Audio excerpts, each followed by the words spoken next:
Oke, selamat malam Bapak Ibu, sahabat KKS yang dikasihi dalam Kristus. Senang sekali malam ini kita bisa bertemu lagi dalam rangkaian tematik Credo. Rasanya baru kemarin ya kita membuka sesi pertama dan sekarang kita sudah masuk pada sesi yang kedua. Perkenalkan saya Nuri yang pada malam hari ini akan menemani jalannya sesi kedua ini. Tema malam ini sangat penting banget Bapak Ibu, sahabat KKS terkasih, karena malam ini kita akan membahas fondasi dari seluruh iman kita.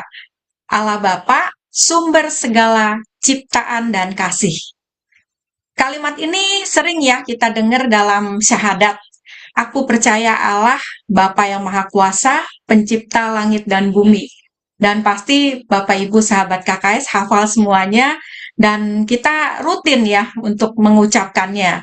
Tapi apakah kita sudah merenungkan apa artinya? Apa arti Allah itu Bapa, bukan sekedar pencipta yang jauh? Apa artinya seluruh ciptaan berasal dari kasih-Nya seperti itu? Dan bagaimana iman itu mempengaruhi cara kita memandang hidup kita sehari-hari? Dan malam ini kita sangat beruntung banget ya, kita akan mendengarkan untuk masuk lebih dalam ke misteri ini bersama Romo Anton Baur. Romo Anton Baur PR, dan kita bersyukur karena beliau berkenan membimbing kita nih malam ini dan membantu kita melihat kembali dasar iman kita yang lebih mendalam. Dan semoga pertemuan ini bukan hanya menambah pengetahuan Bapak Ibu sahabat KKS, tapi juga memperbaharui relasi kita dengan Allah sebagai Bapa. Nah, baik sebelum kita masuk ke sesi pemaparan, mari kita hening sejenak, menyatukan hati dan pikiran, kita juga menyerahkan pertemuan ini ke dalam tangan Tuhan. Mari kita berdoa bersama. Dalam nama Bapa dan Putra dan Roh Kudus. Amin. Allah Bapa yang penuh kasih, kami bersyukur karena malam ini Engkau kembali mempertemukan kami. Engkaulah sumber segala ciptaan dan sumber kehidupan kami. Bimbinglah kami dalam pertemuan ini, agar hati dan pikiran kami terbuka untuk semakin mengenal dan mengasihi-Mu. Kami serahkan seluruh jalannya acara ini ke dalam tangan-Mu. Lindungilah setiap sarana dan prasarana yang kami gunakan, dan penuhilah pertemuan ini dengan damai dan sukacita. Berkatilah Romo Anton Baur PR yang akan membimbing kami malam ini. Semoga apa yang disampaikan sungguh meneguhkan iman kami. Semuanya ini kami mohon melalui Kristus Tuhan dan pengantara kami. Amin. Dalam nama Bapa dan Putra dan Roh Kudus. Amin. Nah, Bapak Ibu, sahabat KKS yang terkasih, sebelum kita masuk pada sesi pemaparan, izinkan saya menyampaikan sedikit informasi lebih dahulu. Jadi selama nanti Romo menyampaikan materi, apabila Bapak Ibu, sahabat KKS memiliki pertanyaan nih, silakan langsung aja ditulis di kolom chat yang ada di Zoom ini. Nanti seluruh pertanyaan akan kita kumpulkan dan dibahas pada sesi tanya-jawab di akhir pemaparan dari Romo. Nah, baiklah, sekarang ini adalah bagian yang kita tunggu-tunggu nih. Saya sebelumnya izinkan untuk memaparkan tentang CV dari Romo Anton. Beliau adalah Dr. Antonius Baur Asmoro. Nama panggilannya biasa dipanggil Romo Anton Baur. Seperti itu ya, Romo Anton Baur ya. Panggilan hidup, Imam Diosesan Keuskupan Agung Jakarta. Dan tahbisan iman 22 Agustus 2013. Nah, ini saya akan membacakan riwayat pendidikan dari Romo Anton Baur. Tahun 2005 sampai 2009, pendidikan sarjana filsafat keilahian di STF Driyarkara, Jakarta. Lalu di tahun 2010 sampai 2012, bakalaureat teologi di Fakultas Teologi Pontifikal Weda Bakti Universitas Sanata Dharma di Yogyakarta. Lalu 2011 sampai 2013, pasca sarjana Teologi Dogmatik di Universitas Sanata Dharma Yogyakarta. Lalu di 2017 nih sampai 2020, lisensiat teologi bidang teologi moral di Ubaniana Pontifical University Roma, Italia. Lalu di tahun 2022 sampai 2025, doktoral bioetika teologi moral di Accademia Alfonsiana Lateran Pontifical University Roma, Italia. Wow, luar biasa ya. Lalu riwayat karya parokialnya di tahun 2013 sampai 2016 sebagai pastor rekan Paroki Bintaro Jaya, Gereja Santa Maria Regina Bintaro Jaya. Di tahun 2016 sampai 2017 sebagai pastor rekan Paroki Cikarang, Gereja Ibu Teresa, Cikarang, Jawa Barat. Lalu di summer 2018 itu sebagai pastor kapelan di Paroki Moncalieri, Gereja Beato Bernardo, dan Gereja Santissima Trinita Moncalieri, Torino, Italia. Lalu di summer lagi 2019 sebagai pastor kapelan di Paroki Santo Francisco de Paola, Massafra, Italia. Wow, ini keren banget ya. Lalu di tahun 2020 sampai 2021, pastor domisili Paroki Pulau Mas, Gereja Bonaventura, Jakarta. Gereja Santo Bonaventura, Jakarta ya. Lalu di summer 2024, pastor kapelan di Paroki Santi Pietro e Paolo di Lieni, Torino, Italia. Wow, ini dan di summer 2025 pastor kapelan di Paroki Santi Pietro e Paolo, Lieni, Torino, Italia juga. Wow, ini karyanya luar biasa ya. Lalu di non parokial itu di tahun 2011 sampai 2012 itu sebagai dosen agama Katolik di Institut Seni Indonesia Yogyakarta. Di tahun 2015 sampai 2016 dosen agama Katolik di Sekolah Tinggi Akuntansi Negara Tangerang Selatan. Di tahun 2020 sampai 2022 itu sebagai dosen moral dasar, moral hidup, etika Paulus, dan moral seksual kontemporer di STF Driyakara, Jakarta. Lalu juga dosen moral dasar dan moral cipta selekta di Unika Atmajaya, Jakarta. Juga sebagai staf seminari tinggi di Keuskupan Agung Jakarta. Dan 2025 dosen moral dasar dan bioetika Kristiani di STF Driyakarya, Jakarta. Juga sebagai staf seminari tinggi di Keuskupan Agung Jakarta. Wow, luar biasa sekali ya Bapak Ibu, sahabat KKS yang terkasih, CV dari Romo Anton Baur ini. Dan kita bersyukur nih malam hari ini karena kita bisa belajar dari beliau ya, untuk mendalami tematik kredo dengan tema Allah Bapa, sumber segala ciptaan dan kasih. Nah, baiklah, tanpa berpanjang kata lagi nih, mari kita siapkan hati dan pikiran kita, dan kami persilahkan kepada Romo Anton Baur. Silakan Romo.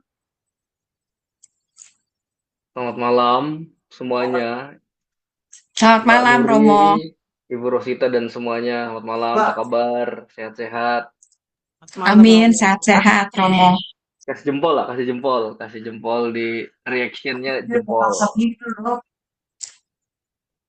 Kita kasih reaction jempol. Terima kasih untuk kehadirannya. Saya lihat di partisipannya ada banyak sekali, ada 115.000 jiwa-jiwa di surga dan di bumi. yang di dalam api penyucian juga ikut kelihatannya. Rame-rame kita kumpul di sini. Terima kasih kepada panitia KKS Paroki Kelapa Gading yang mengundang saya untuk ambil bagian dalam proses pembelajaran bersama pada malam hari ini. Senang saya diundang, saya bisa ikut hadir masuk dalam kelas yang kedua, gitu ya. Bu Rosita ini kalau WA ini pasti mengejar seperti orang menagih hutang. Ayo Romo, tanggal berapa bisanya Romo? Gitu kan. Siap Bu, saya bilang. Iya. Semuanya kita syukuri Tuhan baik sama kita dan hari ini saya mau ngajak saudara-saudara semua melanjutkan apa yang sudah direnungkan minggu lalu. Saya mau menawarkan PowerPoint-nya seperti ini sebentar.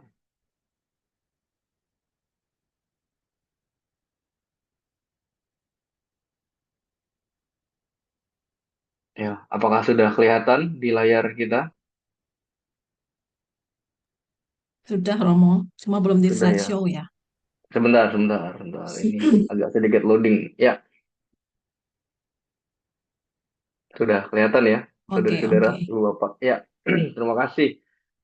Jadi pada malam hari ini tugas saya dari panitia adalah membreakdown bagian kedua dari berapa sesi totalnya Mbak Nuri ya? 7 atau 6 ya? 7 ya kayaknya. 6 ya. 6 Romo. Nah, 6 sesi. 6 Ini Romo. 6, thank you. Ya, saya membreakdown yang kedua, tema tentang kredo Allah Bapa, sumber segala ciptaan dan kasih. Oh, ini menarik sekali. Saya berharap di depan Anda ada setidaknya ada Holy Bible. Ada ya Holy Bible atau pakai kitab suci elektronik juga boleh, pakai HP suci juga boleh gitu ya. Nanti supaya kita bisa sama-sama buka-buka gitu ya. Saya akan menggunakan dua rujukan utama. Pertama sumber kita dari kitab suci yang kita cintai, yang kedua dari buku yang berwarna biru ini. Kelihatan nggak ya? Kok berbayang ya? Katekismus ya. Ah, ini katekismus. Tapi kok berbayang dia? Agak jauh kelihatannya. Nah, ini. Oh, ini lampunya bikin. Nah, katekismus gereja Katolik yang satu lagi. Ya, dua sumber ini yang akan kita gunakan yang mudah diakses dan juga ada akses online-nya juga. Saudara-saudara bisa browsing nanti di internet.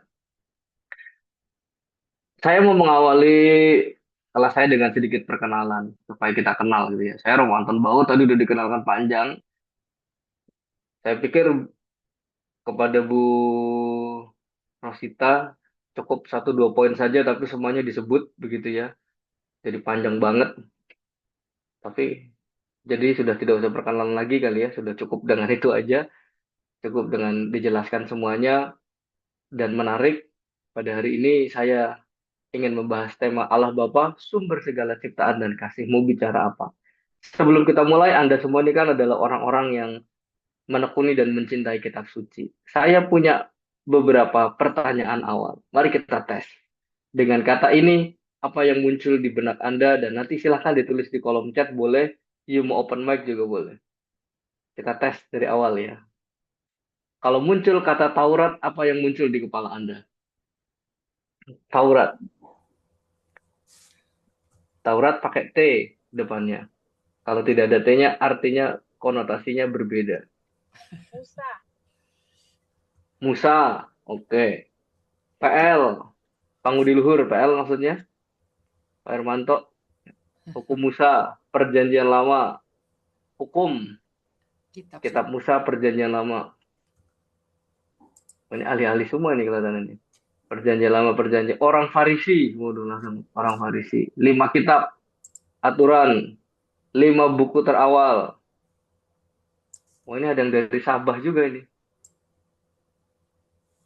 Ibu Valena, Pentateuch, perjanjian baru 2026. Loh, ini kok jadi perjanjian baru jawabannya ini.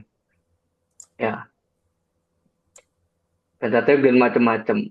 Lalu kalau Taurat itu benar jawaban Anda bahwa Taurat itu adalah 5 kitab awal di dalam kitab suci kita, kitab suci perjanjian lama, yaitu Kejadian, terus apa lagi? Keluaran.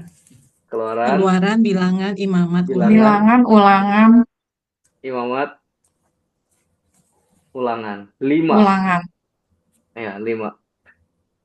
5 kitab ini yang disebut dengan Taurat. Makanya ada yang dikatakan orang-orang disebut sebagai ada orang yang ahli Taurat.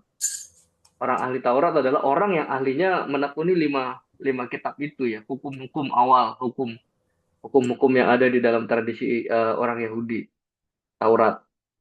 Ada juga orang Farisi, gitu ya.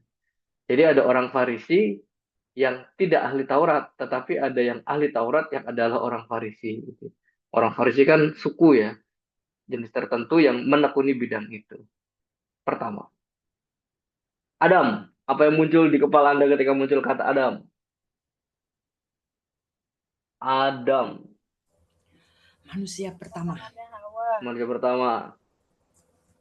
Oh lagi, Adam, Nenek moyang semua manusia. nenek moyang semua manusia. Pasangannya Hawa. Adam, pasangannya Hawa. Ciptaan Tuhan yang pertama. Manusia yang jatuh ke dalam dosa. Wah, ini ada komentarnya gitu nih. Manusia yang jatuh dalam dosa, Adam. Mudah digoda, wah kata Ibu Yunawati. Kisah bukan beneran, orang mengatakan. Yesus Adam yang baru. Sudah tampak laki-laki pertama. Konon katanya Ibu Bapak, ketika Adam berada bersama dengan ciptaan yang lain, Adam itu gampang dikenali. Lalu Adam itu disuruh dibuka bajunya gitu, ketahuan ayang Adam yang mana. Karena nggak ada udelnya gitu kan. Karena dia diciptakan oleh Tuhan, tidak ada hari-harinya gitu ya. Ini bercandaannya orang, jadi nggak ada hari-harinya, dia pasti Adam gitu ya. Lalu contohnya kayak gitu. Ya, Adam bikin kita tidak kekal dan segala macamnya. Banyak ketika muncul satu kata, pasti ada segala macam di kepala Anda yang muncul tentang kata itu. Adam, manusia pertama. Ada refleksi yang bagus dari Yohanes Paulus kedua, merefleksikan tentang Adam pertama dan Adam kedua. Kristus sebagai Adam yang baru, yang menyempurnakan. Itu nanti bisa di breakdown di dalam tema-tema yang lain. Ini saya coba mau menampilkan beberapa istilah yang muncul. Ini kalau di layar Anda, chat saya keluar nggak ya? Keluar ya. Kalau chat saya keluar ya. Iya Romo, ada angka 10. Ada angka 10 ya. Nah, Habis Taurat, kemudian ada angka 10. Apa yang muncul di benak Anda tentang angka 10? angka yang 10. sempurna. 10 perintah Allah. 10 perintah Allah. Angka sempurna nggak 10 loh di kitab suci. Oh ya, 7 ya. Sorry. 7. 10 perintah Allah. Anda ingat 10 perintah Allah bunyinya apa aja? Masih ingat 10 perintah Allah? Saya ajarin cara ngingetnya. Nanti bisa dibuka kitab Keluaran bab 20. Nah, di situ dijelaskan. Tapi nggak usah dibuka nanti. Percaya aja sama saya. Di Keluaran bab 20 itu dijelaskan tentang 10 perintah Allah. Ingat, yang Tuhan minta kepada manusia itu cuma 3. Relasi dengan dia. 1, 2, 3, manusia dengan Tuhan. 4 sampai 10, manusia dengan manusia. Gampang ingat ya kan? Dibagi 2. 1 sampai 3, pertama, fokusnya adalah Tuhan. Akulah Tuhan Allahmu, jangan ada Allah yang lain. Setelah Tuhan, keluar nama.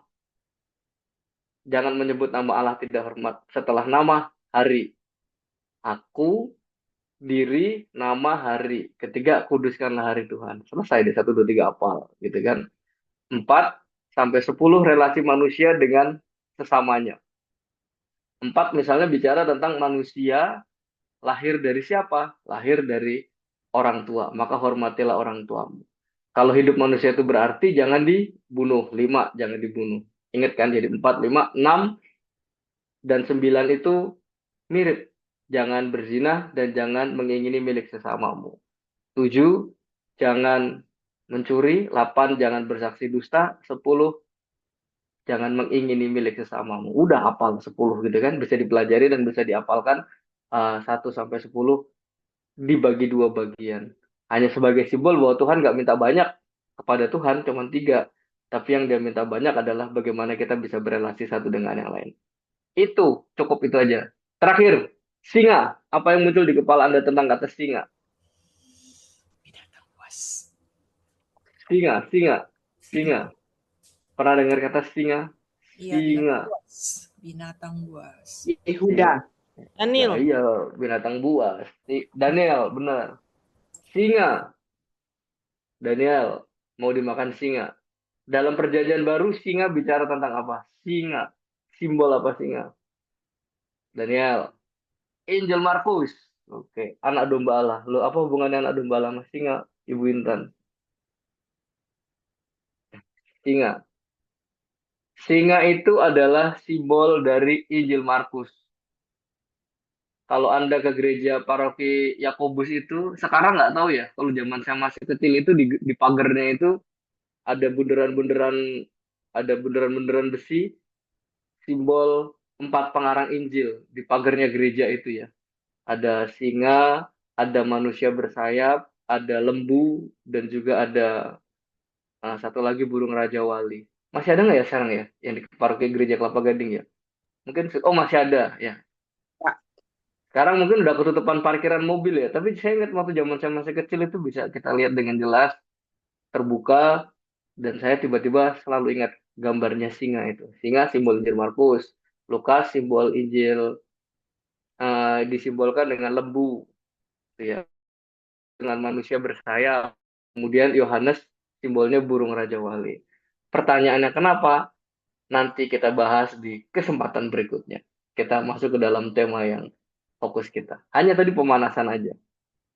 Oke, saudara-saudara, kita masuk ke tema kita sekarang. Saya nggak mau bicara lama-lama, semoga bisa selesai bahannya.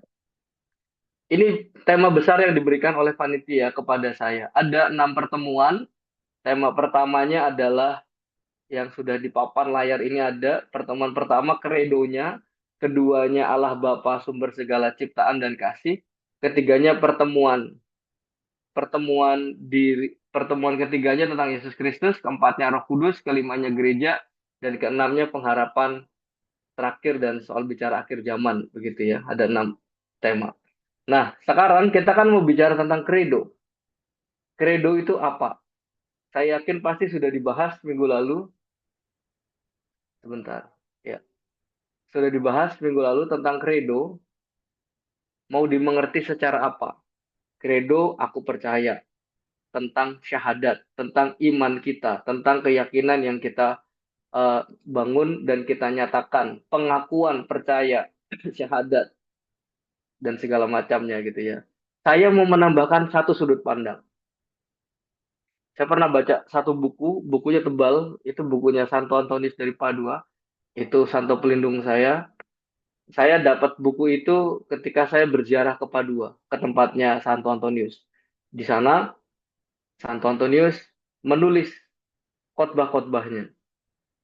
Saya tinggal di seminari sekarang. Saya selalu bilang sama Pater, belajarlah menulis. Ditulis renungan-renungan hariannya, ditulis khotbah-khotbahnya. Sehingga nanti punya catatan-catatan baik ini. Siapa tahu nanti kalau jadi orang kudus sudah punya catatan-catatannya kayak Santo Antonius dari Padua itu.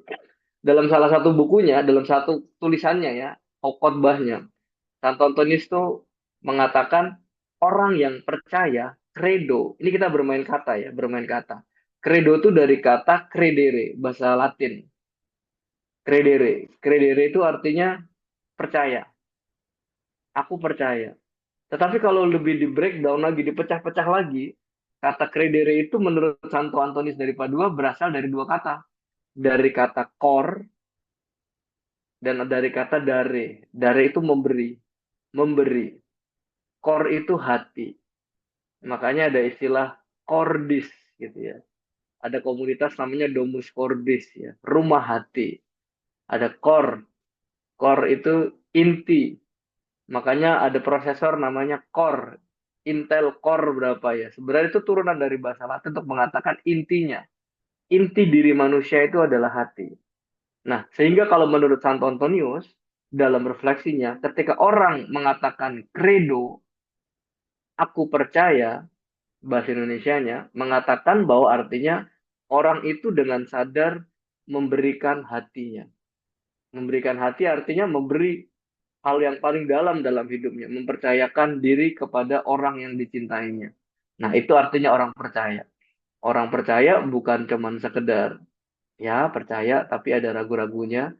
Tetapi kalau Santo Antonius mengatakan orang yang percaya itu adalah orang yang memberikan hatinya. Kalau orang memberikan hati berarti terbuka gitu kan, mudah terluka. Sehingga biasanya dalam relasi keluarga, orang yang paling mudah terluka itu adalah orang yang terdekat dengan kita yang bisa melukai. Kenapa ya? Karena kita terbuka sama dia, kita jadi rapuh, kita percaya sama dia gitu. Dan inilah sebenarnya apa yang mau dikatakan secara hakiki tentang kredo. Aku percaya. Percaya apa? Percaya pada Allah. Allah yang mana? Allah yang Maha Kuasa. Maha Kuasa yang mana? Yang menciptakan langit dan bumi. Nah, ini segmen kita nanti di situ ya. Sehingga saya hanya ingin menggarisbawahi bahwa kata yang penting dari kata credo, kalau ada lagunya ya, credo in unum Deum. Aku percaya pada satu Allah. Ya, aku percaya artinya apa? Aku ingin memberikan diriku, aku yakin, aku utuh memahami bahwa Tuhan Allah kita itu satu. Tuhan Allah kita itu pencipta. Dan kata-kata credere ini menurut saya memperkuat gagasan dari apa yang kita pahami tentang aku percaya selama ini. Bukan cuma percaya, tapi memberikan hati, memberikan seluruh diri yang kita punya kepada Tuhan Allah. Itu artinya credo atau artinya credere. Dalam tradisi gereja kita ada dua credo. Credo yang rumusannya, credo sebagai doa, doa aku percaya itu ada yang rumusannya para rasul, yang para rasul, dan yang kedua adalah yang Nikea Konstantinopel. Yang rumusan para rasul ini awalnya adalah doa yang lebih tradisional. Rumusannya masih rumusan populis, rumusannya orang yang beriman kepada Tuhan. Lalu kemudian doanya itu disempurnakan dalam rumusan Nikea Konstantinopel yang panjang. Aku percayakan satu Allah. Dan sementara kalau kita mendoakan itu kan doa yang para rasul, yang otomatis teringat di kepala kita. Lebih gampang ingat yang para rasul kan ketimbang yang Nikea. Tetapi kalau di Itali, saya lebih hafal yang Nikea. Karena yang dipakai dalam misa pasti yang panjang, syahadat panjang. Masa syahadat pendek malah kadang-kadang orang itu nggak bingung, orang umat pada umumnya ke gereja ya. Mereka apalnya syahadat yang panjang. Aku percaya akan satu Allah gitu ya, Bapa yang Maha Kuasa, pencipta langit dan bumi dari yang kelihatan dan tidak kelihatan. Itu kan diuraikan dengan panjang. Tapi kalau kita lebih, atau mungkin Anda bisa lebih paham yang panjang juga kali ya. Tapi kalau saya lebih mudah memahami yang pendek. Karena dari kecil kita dibiasain untuk syahadat yang pendek. Mungkin baik juga sekali-sekali kalau di gereja ikut misa, doanya diganti-ganti supaya mudah ingat. Ini credo, bagian pertama selesai. Kalau berbicara kemudian tentang credo, kata kuncinya ini. Lalu sekarang credo yang mana aku percaya akan apa? Akan Allah yang Maha Kuasa. Allah yang Maha Kuasa udah dibahas minggu lalu. Sekarang jatah saya adalah membahas Allah pencipta. Mau dipahami seperti apa? Allah Bapa, sumber segala ciptaan dan kasih. Ini tema yang ditawarkan. Ada dua kata kuncinya. Allah, Allah yang mana? Allah yang Bapa. Bapa yang mana? Bapa yang menjadi sumber segala ciptaan. Sumber segala ciptaan bisa juga berarti Allah pencipta. Allah yang mana? Allah yang pencipta, Allah yang sumber segala penciptaan, dan juga Allah yang adalah kasih. Jadi logikanya runut ya. Nah, dalam logika inilah kemudian kita nanti bisa masuk satu persatu. Saya akan memulai dengan gambar. Ini foto di mana? Ada yang tahu? Ada yang tahu ini di mana? Ini gimana supaya saya kelihatan chatnya ya? Ada yang pernah tahu foto di mana? Ini adalah foto di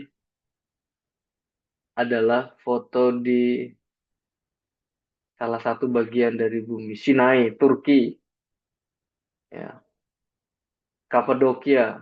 Kalau di Kapadokia ada balon-balonnya, biasanya balon itunya. Ya, ini adalah di Montserrat, di Spanyol, di Barcelona. Ini di Barcelona. Jadi di Barcelona ini ada bukit tinggi, gunung tinggi gitu, gunung-gunung batu seperti ini. Ini adalah tempat dulu para rahib itu tinggal. Mereka tinggalnya menyepi. Kalau Anda pernah dengar ada Black Madonna, ya tradisi Black Madonna itu berasal dari Montserrat ini, yang dibawa tradisinya, devosinya sampai kemana-mana. Jadi mereka itu para rahib tinggal di ujung-ujung ini, ada biaranya satu, nanti jalan jauh lagi ada biaranya satu-satu, karena mereka hidupnya menyendiri. Tapi untuk saya ketika sampai tempat ini, ekspresi pertama yang muncul di kepala saya ketika sampai atas ini adalah, wow, hebat banget gitu ya, keren, panorama yang luar biasa, indah. Seketika ketika melihat yang begitu indah, saya takut, tapi juga kagum. Ini yang kemudian direfleksikan dalam iman Kristiani ya. Seketika kalau melihat Tuhan yang dahsyat itu, seketika wah gila, ciptaannya bagus banget. Seketika kagum. Tapi seketika juga takut bahwa kita cuman kecil, nggak ada artinya di hamparan semesta yang begitu luas dan begitu indah. Ya. Ini di Montserrat. Nah, kalau yang kedua ini adalah satu tempat yang berbeda di sisi lain, yaitu ini di Yunani, ini di Korintus. Korintus tua, kota Korintus tua. Ini ada tulisannya bahasa Yunani ya. Kutipan dari 2 Korintus 4 ayat 17. Jadi tempat ini diyakini dulu tempat di mana Paulus diadili. Ketika dia dianggap membawa ajaran sesat, membawa ajaran Kristiani kepada jemaat-jemaat di Korintus. Perdebatan yang besar kan waktu itu kan tentang daging ya. Nah, ini. Kagum, lagi-lagi kagum. Gila, ternyata masih disimpan sejarahnya.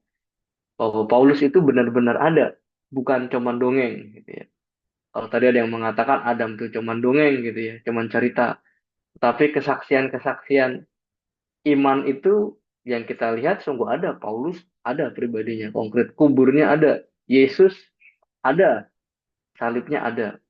Dan saya pernah baca satu buku tebal sejarah Romawi kuno, sejarah Romawi zamannya Yesus itu tercatat. Marcus Aurelius mencatat, ada orang yang namanya Yesus. Dia orang keturunan Yahudi, dia sebagai tokoh sosial yang pengikutnya banyak. Oh, berarti ada gitu kan, bukan tokoh fiktif tapi ada.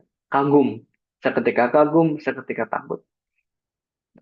Kalau ini di Indonesia, dan menurut saya juga sangat indah ketika sore hari senja matahari terbenam, kagum, indah.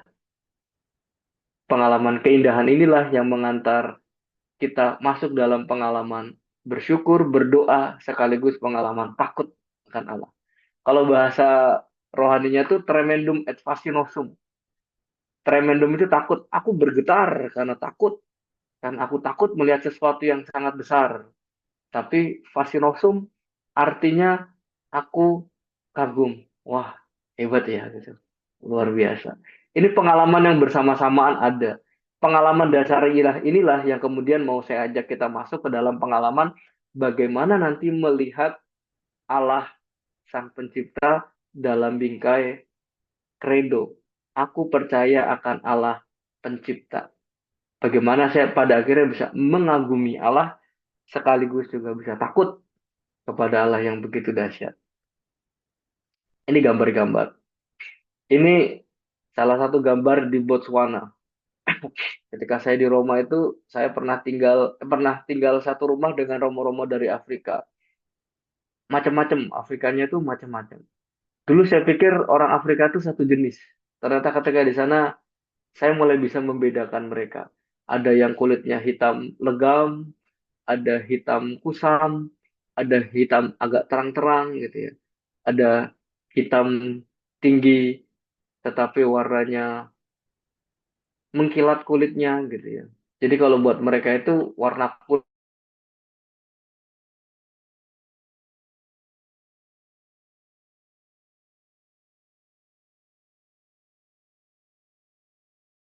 Kalau yang kelaparan itu kulitnya hitam, kusam seperti itu ya. Ini di Botswana, di negara Afrika Selatan, di atasnya Afrika Selatan ya. Sisi selatan. Begitu bagus tempatnya dan jadi tempat lokasi syutingnya God Must Be Crazy ya, tahun 80-an. Tempatnya sangat bagus, kagum, indah. Melihat alamnya begitu indah. Melihat senja juga begitu indah. Kagum sekaligus takut.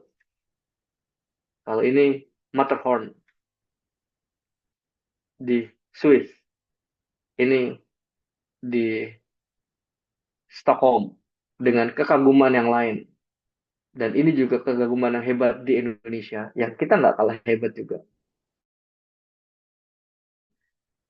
Ada kekayaan alam yang bagus di Kawah Ijen. Nah, ini juga di Indonesia, yang tidak kalah indah dan tidak kalah bagus.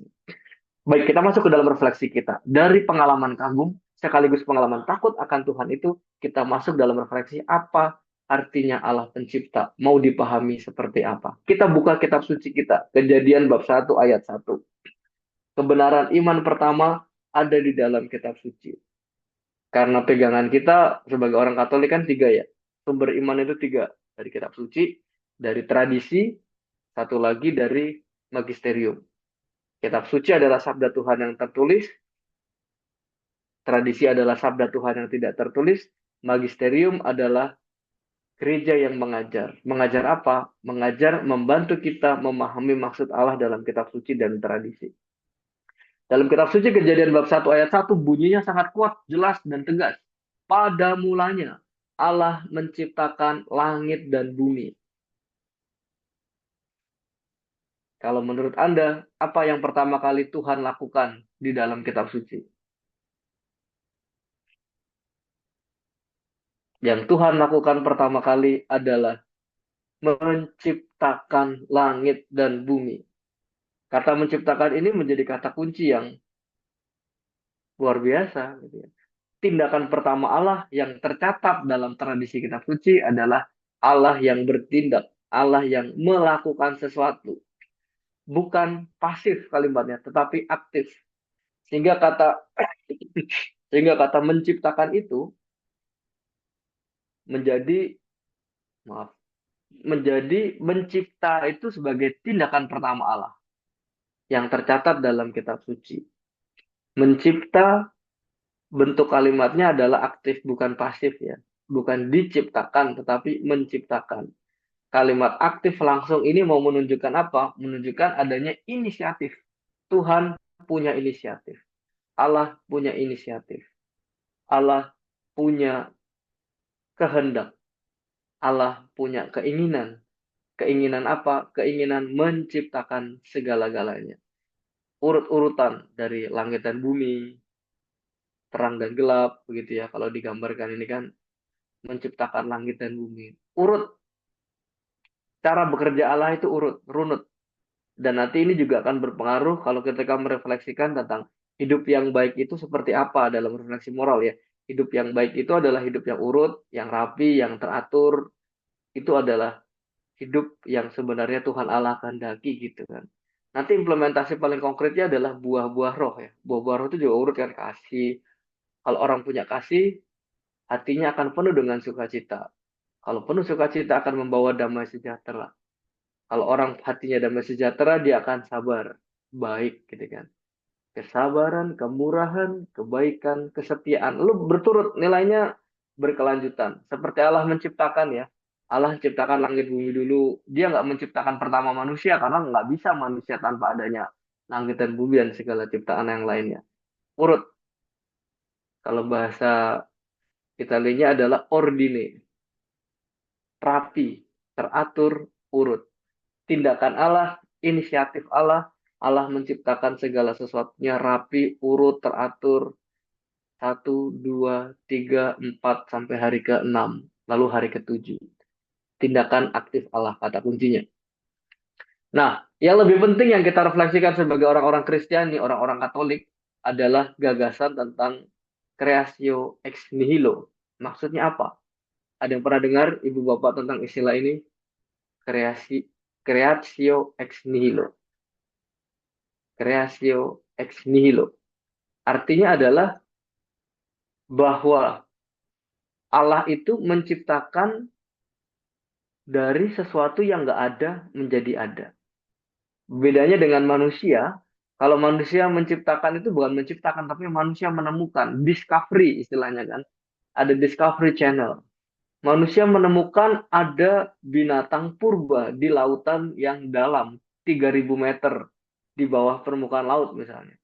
Udah ada, tapi manusia menemukan, oh ini ternyata ada binatang ini. Itu namanya discover, menemukan. Tetapi kalau Allah itu menciptakan dari nggak ada jadi ada. Kalau manusia tidak menciptakan, tapi manusia adalah menemukan, mengkreasikan dari apa yang sudah ada menjadi realitas yang baru. Sehingga yang kata kunci yang paling penting adalah creatio ex nihilo. Nihil itu nggak ada. Nihil dari sesuatu yang tidak ada. Bunyinya dalam kutipan Katekismus Gereja Katoliknya nomor 296 seperti ini. Boleh minta tolong salah satu membacakan? Siapa yang bersedia membacakan? Saya tolong Ya, saya dibantu bacakan Romo. dengan sedang hati. Kita percaya Allah dalam mencipta segala sesuatu tidak membutuhkan sesuatu yang sudah ada lebih dahulu dan Ya, tidak membutuhkan bantuan apapun. Allah mencipta dengan bebas dari ketiadaan. ya, terima kasih. Ibu sudah membantu baca. Sama-sama. Ya. Kata kuncinya kan di awal jelas ya. Ini rumusannya Katekismus Gereja Katolik. Kita percaya. Aku percaya. Percaya apa? Allah dalam mencipta segala sesuatu tidak membutuhkan sesuatu yang udah ada lebih dahulu. Dan tidak membutuhkan bantuan apapun. Wah, Allah kita penuh dengan daya, omnipoten gitu kan. Allah yang maha kuasa. Allah mencipta dengan bebas dari ketiadaan. Ini yang mau dikatakan tentang creatio ex nihilo. Ini konsep refleksi teologis yang baik untuk kita kenali untuk mengatakan ya bahwa Tuhan itu bebas. Tuhan itu motifnya apa? Nah, nanti akan kita refleksikan motifnya itu Tuhan mengasihi ciptaannya, lalu Tuhan menciptakan segala sesuatunya. Dari sesuatu yang nggak ada, jadi ada. Gampangnya gitu. Itulah disebut dengan creatio ex nihilo. Pengalaman penciptaan ini mengantar kita masuk dalam konsep tentang awal tata keselamatan, awal sejarah keselamatan. Yang perlu kita pahami sebagai orang Kristiani, orang Katolik, hidup manusia kan linear ya. Dari Allah, lahir, berjalan di dunia, nanti akan kembali kepada Allah lagi gitu ya. Dari Allah, kembali kepada Allah. Makanya kalau di Ayub itu kalau ada saudari-saudari kita yang meninggal apa? Semuanya dari Allah, kembali kepada Allah, dimuliakanlah nama Tuhan. Tuhan yang memberi, Tuhan yang mengambil, dimuliakanlah nama Tuhan. Begitu kan? Ini kan salah satu refleksi untuk mengatakan ya, dalam refleksi tentang penciptaan, aku percaya Allah pencipta. Artinya, ya awal penciptaan itu menjadi awal tata keselamatan. Menuju pada kesempurnaan hidup nanti pada akhirnya. Kapan? Ya nanti kalau Tuhan Yesus datang kedua kalinya. Kapan Romo? Gitu ya. Nanti kalau Anda sudah di surga, tolong turunlah ke bumi dan ceritakan kepada kami. Ya, nggak tahu waktunya kapan, tetapi yang kita punya adalah credo, aku percaya. Tata keselamatan dimulai dari penciptaan dan nanti akan berakhir ketika kedatangan Yesus yang kedua, parusia. Lanjut, penciptaan itu juga menjadi jawaban atas pertanyaan-pertanyaan manusia masa kini dan juga dari masa lalu. Misalnya pertanyaannya adalah dari mana kita datang, kemana kita pergi, dari mana asal kita, gitu kan? Untuk apa kita hidup? Refleksi tentang penciptaan, Allah yang menciptakan manusia itu akan membantu kita memahami untuk apa kita berada, dari mana kita datang. Itu kan. Nanti kemana kita dalam hidup kita ini ya? Mau mencari apa ya? Apa pegangannya ya? Kalau orientasi saya mencari uang, baik gitu. Tapi kalau sudah dapat uang begitu banyak, buat apa? Untuk apa? Untuk punya ini, punya itu, punya ini, punya itu. Lalu untuk apa? Gitu. Nah, pertanyaan itu akan terus-menerus ada ya. Meningkat, meningkat, meningkat, meningkat. Dan pada akhirnya mesti ditemukan kata kuncinya. Ya kalau Tuhan yang menciptakan, ya nanti kita akan kembali kepada Tuhan yang menciptakan kita kembali. Nah, gagasan penciptaan ini akan menjawab pertanyaan dasar tentang manusia ini. Dari mana kita datang, kemana kita pergi, dari mana kita berasal, dan untuk apa hidup kita. Kalau kita lihat dalam Kejadian bab 1, silahkan dicermati Kejadian bab 1. Bab 1 dari ayat 1 sampai dengan ayat 31. Yang dikatakan dalam kitab suci itu adalah Tuhan menciptakan langit dan gelap. Itulah hari pertama. Lalu dikatakan, lalu menamai cakrawala itu langit di ayat 8, jadilah hari kedua. Lalu Tuhan menamainya itu laut. Dan di ayat 10 dikatakan, Allah melihat bahwa semuanya itu baik. Jadi yang diciptakan itu baik. Tetapi ketika sampai pada titik manusia diciptakan, kita bisa buka Kejadian bab 1 ayat 31. Dikatakan bahwa Allah melihat segala dijadikannya itu sungguh amat baik. Ketika manusia diciptakan, kata kuncinya berkembang, bukan lagi sekedar baik, tetapi sungguh amat baik. Saya ngajar di SF Dirgantara, mengajar frater-frater S1 yang lagi belajar filsafat. Ada satu frater mengatakan gini setelah kelas selesai kelas. Romo, kenapa sih refleksi iman Kristen ini selalu mengatakan yang baik itu dari Tuhan, sedangkan yang buruk itu dari manusia? Kan nggak adil, Romo. Masa manusia buruk? Padahal kan ada manusia yang berbuat baik juga, Romo. Lalu saya bilang, ya kamu buka aja kitab suci, Kejadian bab 1. Apakah Tuhan menciptakan segala sesuatunya buruk? Jawabannya kan enggak, gitu ya. Ini bukan Anton Bauer yang ngomong, tetapi Tuhan Allah yang kita imani dalam kitab suci, melalui penulis-penulis suci itu mengatakan bahwa segala sesuatunya diciptakan baik, sungguh amat baik. Dan manusia sendirilah yang kemudian menodai yang amat baik itu dengan pilihan-pilihan kita yang tidak sesuai. Sehingga logikanya bisa dipahami ya. Aku percaya akan apa? Aku percaya akan Allah. Allah yang mana? Allah yang pencipta. Pencipta yang mana? Pencipta yang baik dan menciptakan manusia yang sungguh amat baik. Dalam refleksi tentang manusianya, kalau Anda pernah ke Kapel Sistine, nanti nenggaklah di tengah-tengah Kapel Sistine, lalu dilihat kurang lebih gambaran seperti ini. Ini sudah modifikasi ya. Ini gambaran AI kelihatannya ini. Tapi gambar sesungguhnya adalah gambaran tangan Tuhan ketemu dengan Adam. Itulah creation. Penciptaan manusia. Allah menciptakan dari sesuatu yang nggak ada menjadi ada. Dan yang paling konkret untuk manusia adalah gambaran bahwa manusia itu adalah gambar dan rupa Allah. Kalau siang dan malam diciptakan, langit dan bumi diciptakan, segala ternak diciptakan, semuanya baik. Tetapi ketika masuk ke manusia, gagasannya berkembang, bukan baik, tapi sungguh amat baik. Sungguh amat baik kayak apa? Karena manusia adalah gambar dan rupa Allah. Manusia dan gambar rupa Allah itu direfleksikan dengan jelas dalam Kejadian bab 1 ayat 26 dengan ayat 27. Ada yang bersedia bantu membacakan untuk kita semua? Siapa bersedia? Saya masih on kan ya ini ya? Halo, halo.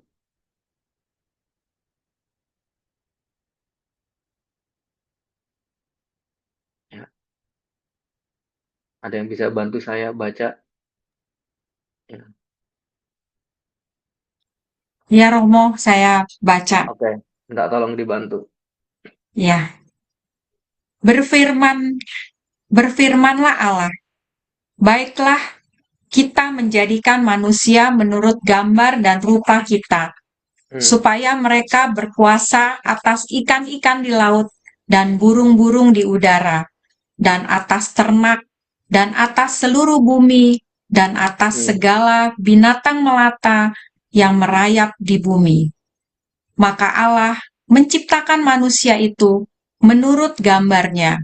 Menurut gambar Allah diciptakannya dia, laki-laki dan perempuan diciptakannya mereka. Ya, terima kasih. Terima kasih sudah bantu Ya, membaca ya. sama-sama Ini, Romo. ya, ini sebenarnya sangat menarik ya, saudari-saudaraku yang baik. Kalau kita baca pelan-pelan sabda Tuhan ini nih, Kejadian bab 1 ayat 26 dan ayat 27, bunyinya kuat ya. Ketika dikatakan pada akhirnya ketika manusia sudah diciptakan sungguh amat baik, apa yang membuat manusia sungguh amat baik? Karena Tuhan sendiri berkata, baiklah kita menjadikan manusia menurut gambar dan rupa kita. Gambar dan rupa. Bukan hanya gambar, tapi rupa. Mirip. Mirip, tapi gambarannya sama gitu ya. Gambar, segambar, dan serupa. Supaya apa? Supaya mereka berkuasa atas ikan di laut, burung di udara, dan ternak, dan atas seluruh bumi dan segala binatang melata. Gitu kan. Lalu diulang lagi. Jadi dua kali pengulangan ya. Ayat 26 Tuhan mengatakan jadikan manusia menurut gambar dan rupa kita. Ayat 26. Ayat 27 diulang lagi. Diulang lagi kan, maka Allah menciptakan manusia itu menurut gambarnya, menurut gambar Allah diciptakannya dia. Laki-laki dan perempuan diciptakannya mereka. Nah ini dia. Ini kata kuncinya. Sehingga untuk mengatakan soal martabat manusia, ya soalnya adalah laki-laki dan perempuan diciptakan oleh Allah menurut gambar dan rupa dia. Nggak hanya dikatakan di kitab suci, laki-laki diciptakan segambar dengan Allah. Perempuan separuh gambar Allah. Enggak kan? Tapi di kitab suci dipertegas. Di ayat 26-nya menggambarkan hal yang penting, manusia gambar dan rupa Allah. Di ayat 27-nya dipertegas, manusia yang mana? Yang laki-laki dan perempuan. Dua kali pengulangan, kita tahu ya saudara-saudara, kalau hal-hal yang diulang-ulang itu pasti kan sesuatu yang menarik. Kalau saya ketemu umat beriman, lalu dia bercerita pengalaman tentang keluarganya, nanti baru setelah ngobrol selesai, lalu dia cerita lagi, diulang, pasti itu kan sesuatu yang menarik. Sesuatu yang membanggakan, sesuatu yang istimewa, sesuatu yang disyukuri. Dan ini argumentasi paling dasar untuk mengatakan ya bahwa sungguh amat baik dalam penciptaan manusia itu ya bermuara pada manusia. Manusia yang mana? Manusia yang kemudian punya martabat. Karena dia adalah manusia. Begitu kata kuncinya. Nah, akan tetapi, saudari-saudaraku yang baik, ada satu istilah teknis di dalam tradisi gereja Katolik. Bahwa manusia diciptakan Allah sebagai gambar dan rupa Allah. Manusia itu dalam perjalanan hidupnya menuju pada kesempurnaan. Yang saya katakan tadi kan, dari Allah berjalan kembali kepada Allah. Ada istilahnya instatu vie. Ini istilah teknis dalam bahasa, eh, aduh maaf, ada istilah teknis dalam bahasa Latin dalam teks Katekismus Gereja Katolik bahwa penciptaan dari Allah itu adalah instatu vie. Artinya penciptaannya itu belum sempurna, tetapi berjalan menuju kesempurnaan. Sehingga yang mau digambarkan adalah bunyinya seperti ini. Ciptaan itu mempunyai kebaikan dan kesempurnaannya sendiri, namun ia tidak keluar dari tangan pencipta dalam keadaan benar-benar selesai. Manusia ya begini, utuh gitu ya. Ia diciptakan demikian bahwa ia masih di tengah jalan. Istilahnya instatu vie, menuju kesempurnaan terakhir.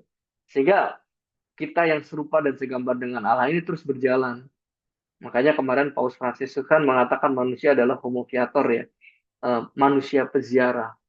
Umat berziarah ke gereja-gereja Porta Santa di paroki-paroki. Kemarin ada satu paroki, Romo parokinya cerita ke saya, Romo peziarah di paroki ini lebih dari 190.000 orang atau gimana gitu. Banyak sekali orang berziarah gitu kan. Simbol berjalan. Manusia berjalan, bahwa penciptaan itu belum berhenti berakhir, tapi berjalan. Manusia berjalan menuju kesempurnaan. Dengannya Allah mengantar ciptaannya itu menuju penyelesaian itu, kesempurnaan itu yang dinamakan dengan penyelenggaraan ilahi. Perjalanan manusia, jadi Allah menciptakan manusia supaya berjalan menuju kesempurnaan hidup. Nah, Tuhan menyertai perjalanannya itu dengan istilah penyelenggaraan ilahi. Allah tidak meninggalkan kita, tapi Allah menyertai kita. Ada pandangan teologis yang mengatakan, enggak, Tuhan menciptakan, Tuhan terus lepas tangan. Itu ada satu bid'ah ya. Saya lupa istilah teknisnya apa ya. Deisme kalau nggak salah, atau nanti kita coba cari. Ingin mengatakan bahwa Tuhan menciptakan itu kayak nyiptain arloji. Tuhan bikin arloji, selesai jebret, dilepas, dia otomatis jalan. Enggak begitu. Tetapi dalam perjalanan menuju kesempurnaannya, Allah tetap memberikan penyelenggaraan ilahi. Tuhan tidak lepas tangan dari penciptaan, tapi Tuhan hadir dalam peziarahan kita. Ini kutipan dalam bahasa Latinnya kayak gini ya. Ini dalam bahasa Inggrisnya. Ini dalam Katekismus Gereja Katolik nomor 302. Bunyinya dalam bahasa Inggris lebih bagus sih menurut saya ya. Sehingga lebih mudah. Creation has its own goodness and proper perfection, but it did not spring forth complete from the hand of the Creator gitu ya. Belum sempurna, belum selesai gitu ya. The universe was created in a state of the journeying. Terus dalam perjalanan menuju kepada kesempurnaan akhir. Tapi dalam perjalanan itu Allah nggak lepas tangan, tapi Allah tetap memberikan penyelenggaraan ilahinya, pertolongan-pertolongan yang kita butuhkan dalam hidup.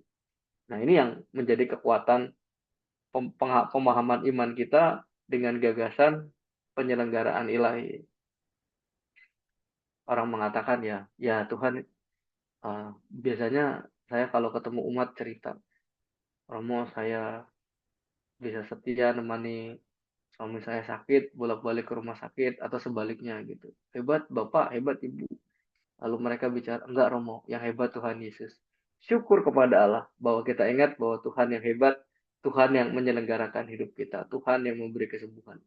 Nah, ini refleksi iman inilah yang menuntun kita pada pemahaman perjalanan manusia yang diciptakan itu berjalan menuju titik akhir kesempurnaannya. Dan jangan lupa ada penyelenggaraan ilahi. Dalam perjalanannya, kemudian manusia mendapatkan mandat. Ini bagian terakhir yang mau saya sampaikan. 5-7 menit lagi, nanti kita tutup. Mandat. Mandatnya apa? Tuhan memberikan mandat kepada kita. Tuhan memberikan mandat ilahi. Kalau saya katakan gitu ya. Mandat ilahi Tuhan adalah untuk menguasai dan menaklukkan. Bunyinya di mana? Di ayat 28. Tadi kan Kejadian bab 1 ayat 26, manusia segambar dan serupa dengan Allah. Ayat 27 diulang lagi, diciptakannya dia segambar dengan Allah, diciptakannya laki-laki dan perempuan segambar dengan Allah, mereka berdua diciptakan segambar. Nah kan, identitas. Dari identitas lalu lahirlah mandat. Mandatnya di ayat 28. Ini. Allah memberkati mereka, lalu Allah berfirman kepada mereka, beranak cucu bertambah banyak. Penuhilah bumi, taklukkanlah itu, berkuasalah atas ikan-ikan di laut dan burung-burung di udara, dan atas segala binatang yang merayap di bumi. Bunyinya kan begitu ya. Nah, kemudian muncullah salah satu diskusi yang aktual dalam dunia kita. Tadi sebelum kelas dimulai, sudah dihadirkan video tentang alam ciptaan. Lalu menjadi pertanyaan gitu kan. Lalu pertanyaannya, lalu kerusakan alam ciptaan gitu ya. Ini sengaja saya acak kata-katanya ini. Kerusakan alam ciptaan ini kemudian bagaimana mau memahaminya gitu kan. Hal-hal paling konkret, apakah mandat Tuhan itu keliru gitu ya. Ini ada pendapat yang mengatakan ada dua tokoh. Satu dari Australia, satu dari Amerika, mengatakan ya bahwa kerusakan alam gitu ya. Kerusakan alam itu terjadi karena salahnya orang Kristen, salahnya orang Kristiani.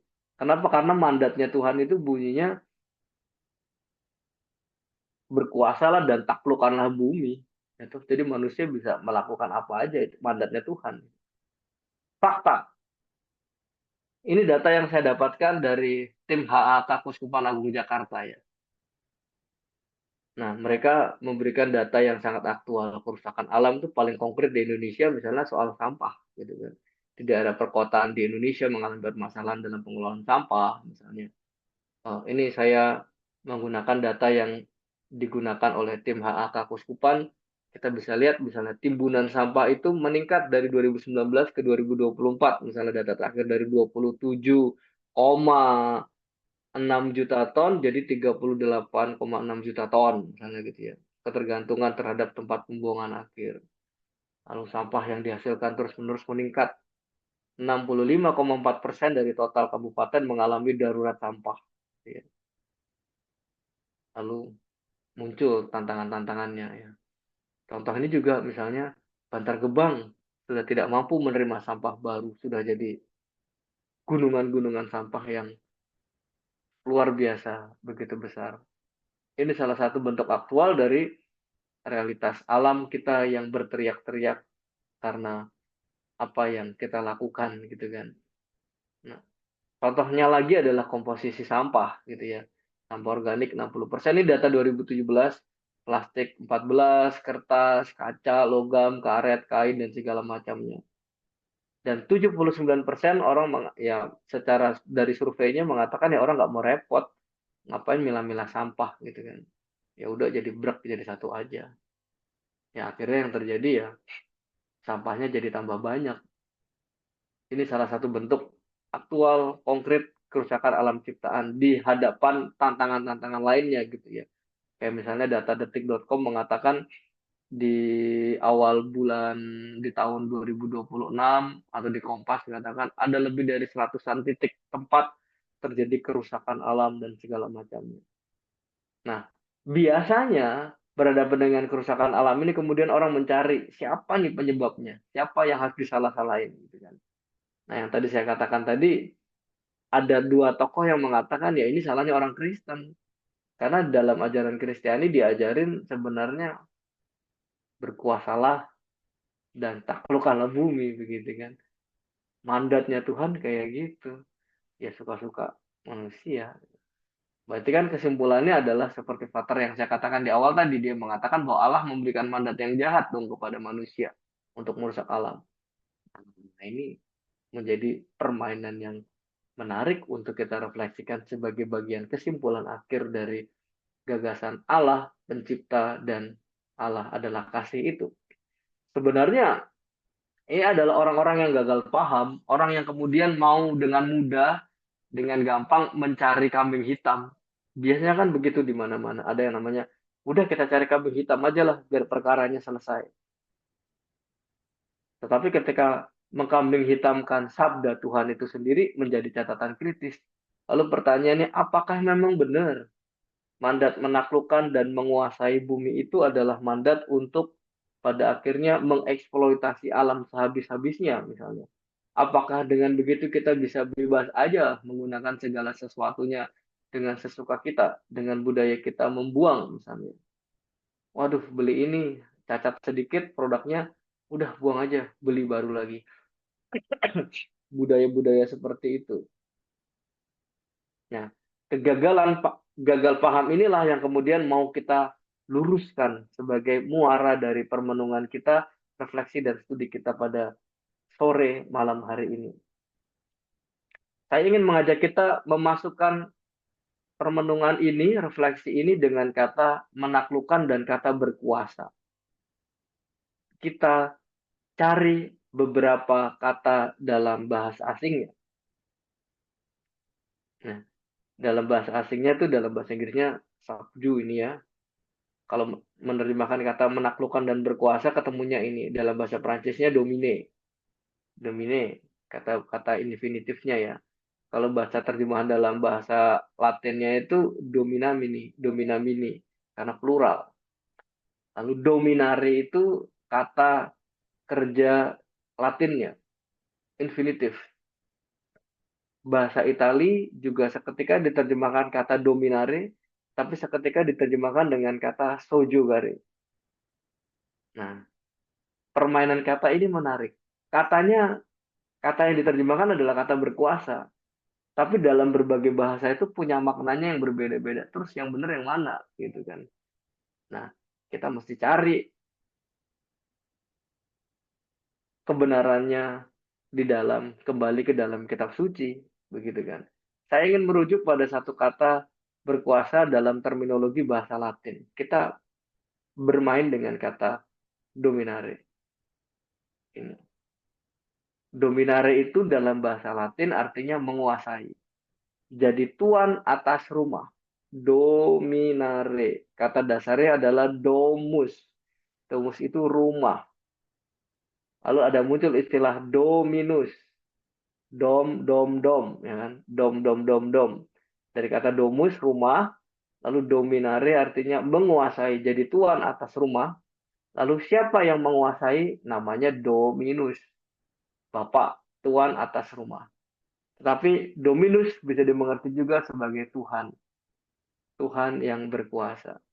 Makanya kalau misalnya dalam bahasa Latin, dominus vobiscum, et cum spiritu tuo. Gitu kan bunyinya ya.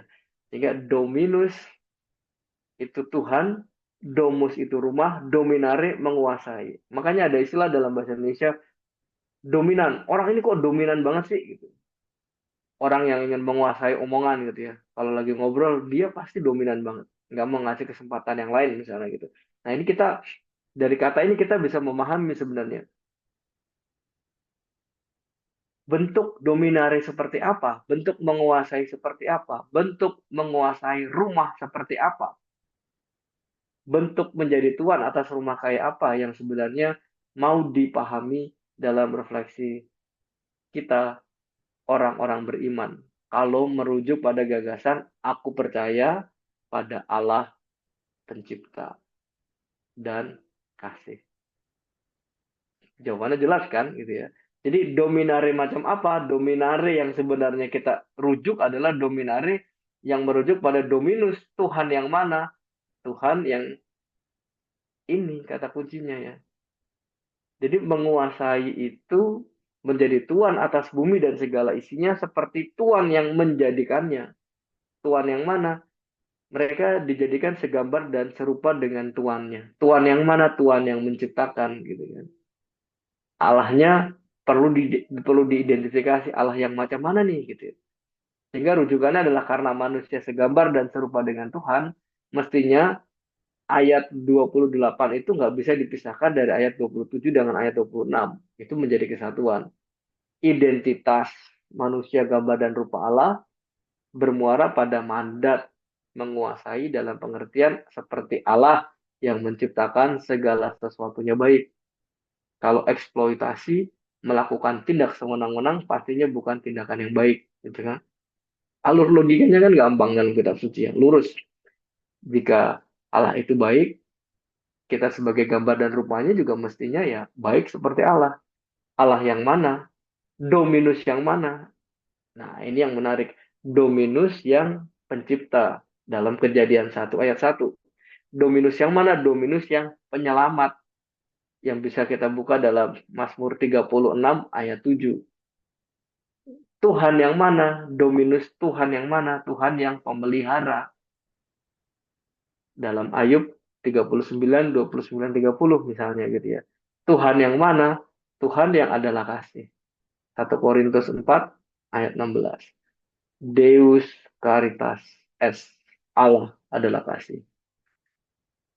Sehingga menjadi jelas gitu kan pertanyaannya, kalau mandatnya Tuhan itu diberikan kepada kita menguasai model apa pertanyaannya gitu kan? Menguasai seperti tuannya, dominusnya. Dominare kayak gimana? Dominare semestinya dominare seperti dominusnya, Tuhannya kayak apa?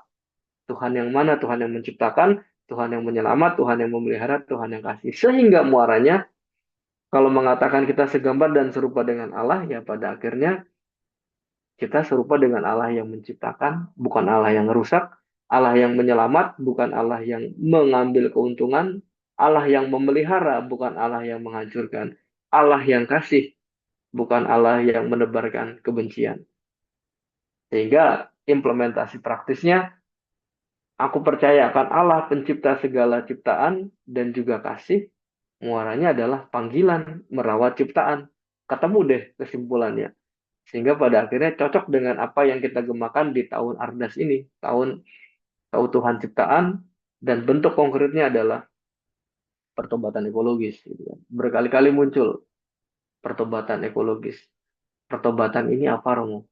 Pertobatan untuk memulihkan relasi kita dengan alam, dengan pilihan-pilihan konkret, tindakan-tindakan yang jelas. Contoh praktis, di seminari kami sekarang punya 4 tempat sampah. Merujuk pada anjuran dari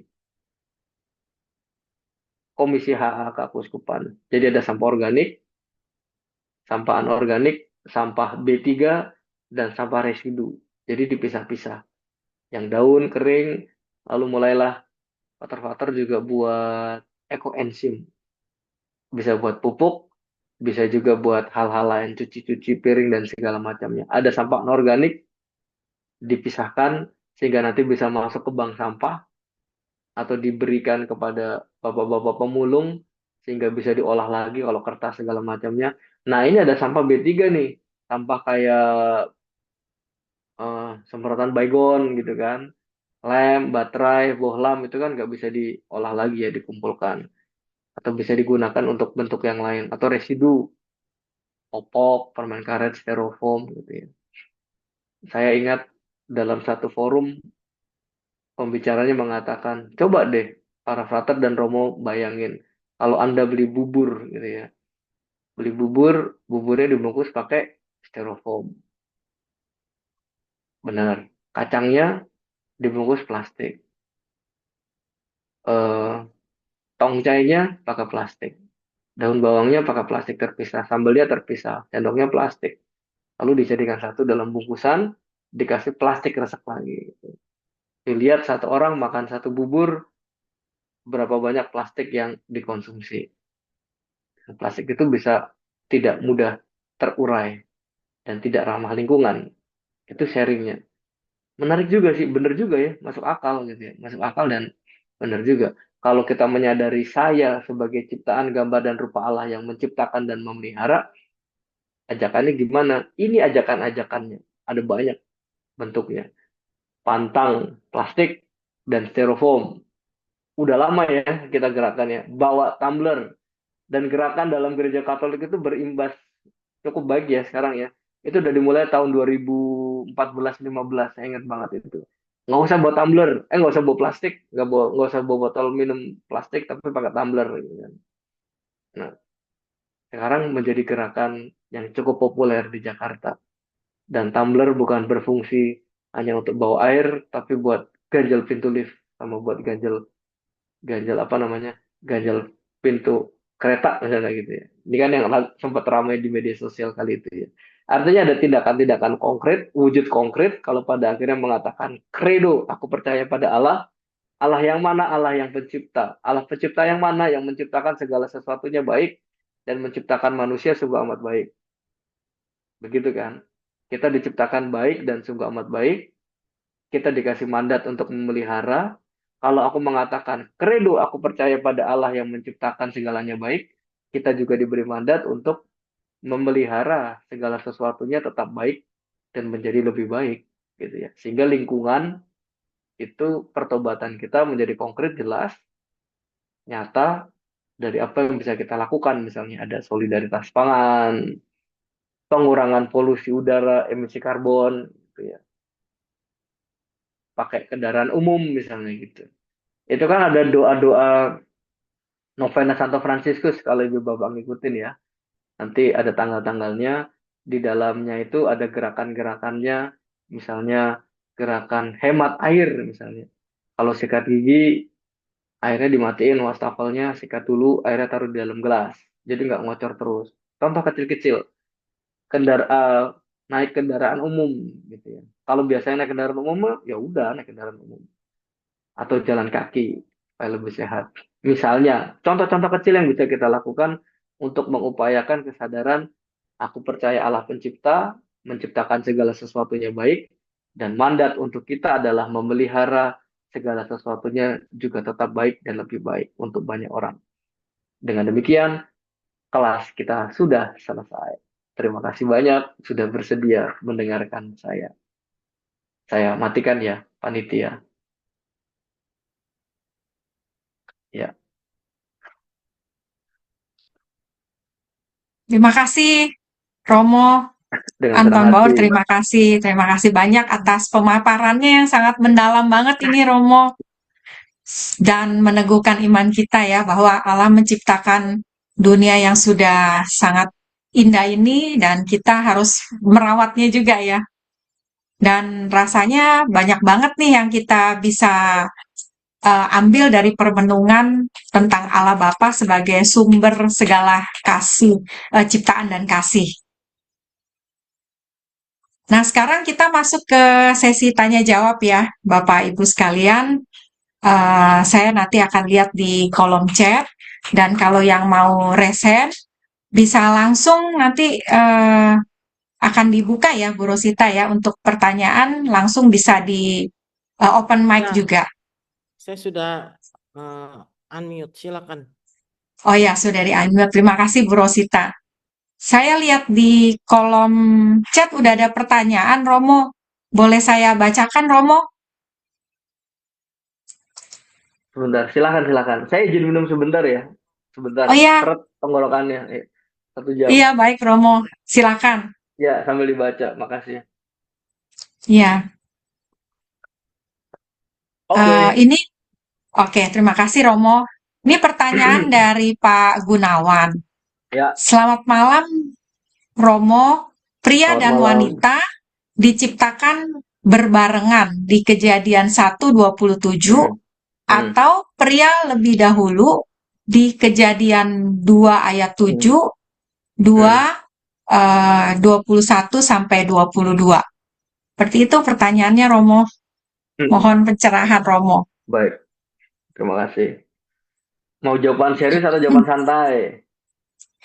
Nanti saya dipilih. Ya, kalau jawaban seriusnya nanti kalau jawaban ringannya adalah ya nanti kalau Bapak Ibu sampai di surga, tanya langsung sama Tuhan Allah gitu ya. Tuhan Allah, Kau sebenarnya menciptakan laki-laki dulu, perempuan dulu, atau barengan sih nyiptainnya sebenarnya gitu kan. Tuhan Allah di Langsung surga tanya cuman ke ya surga ya, Romo ya. Tuhan Allah cuman senyum-senyum gitu ya. Gitu ya. Ya, ya.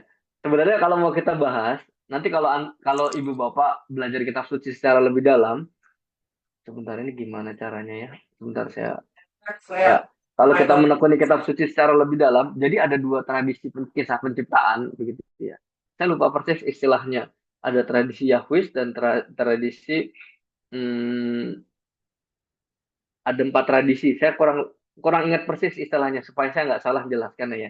Tetapi ada tradisi-tradisi penulisan kitab suci sehingga mengatakan ada dua tradisi.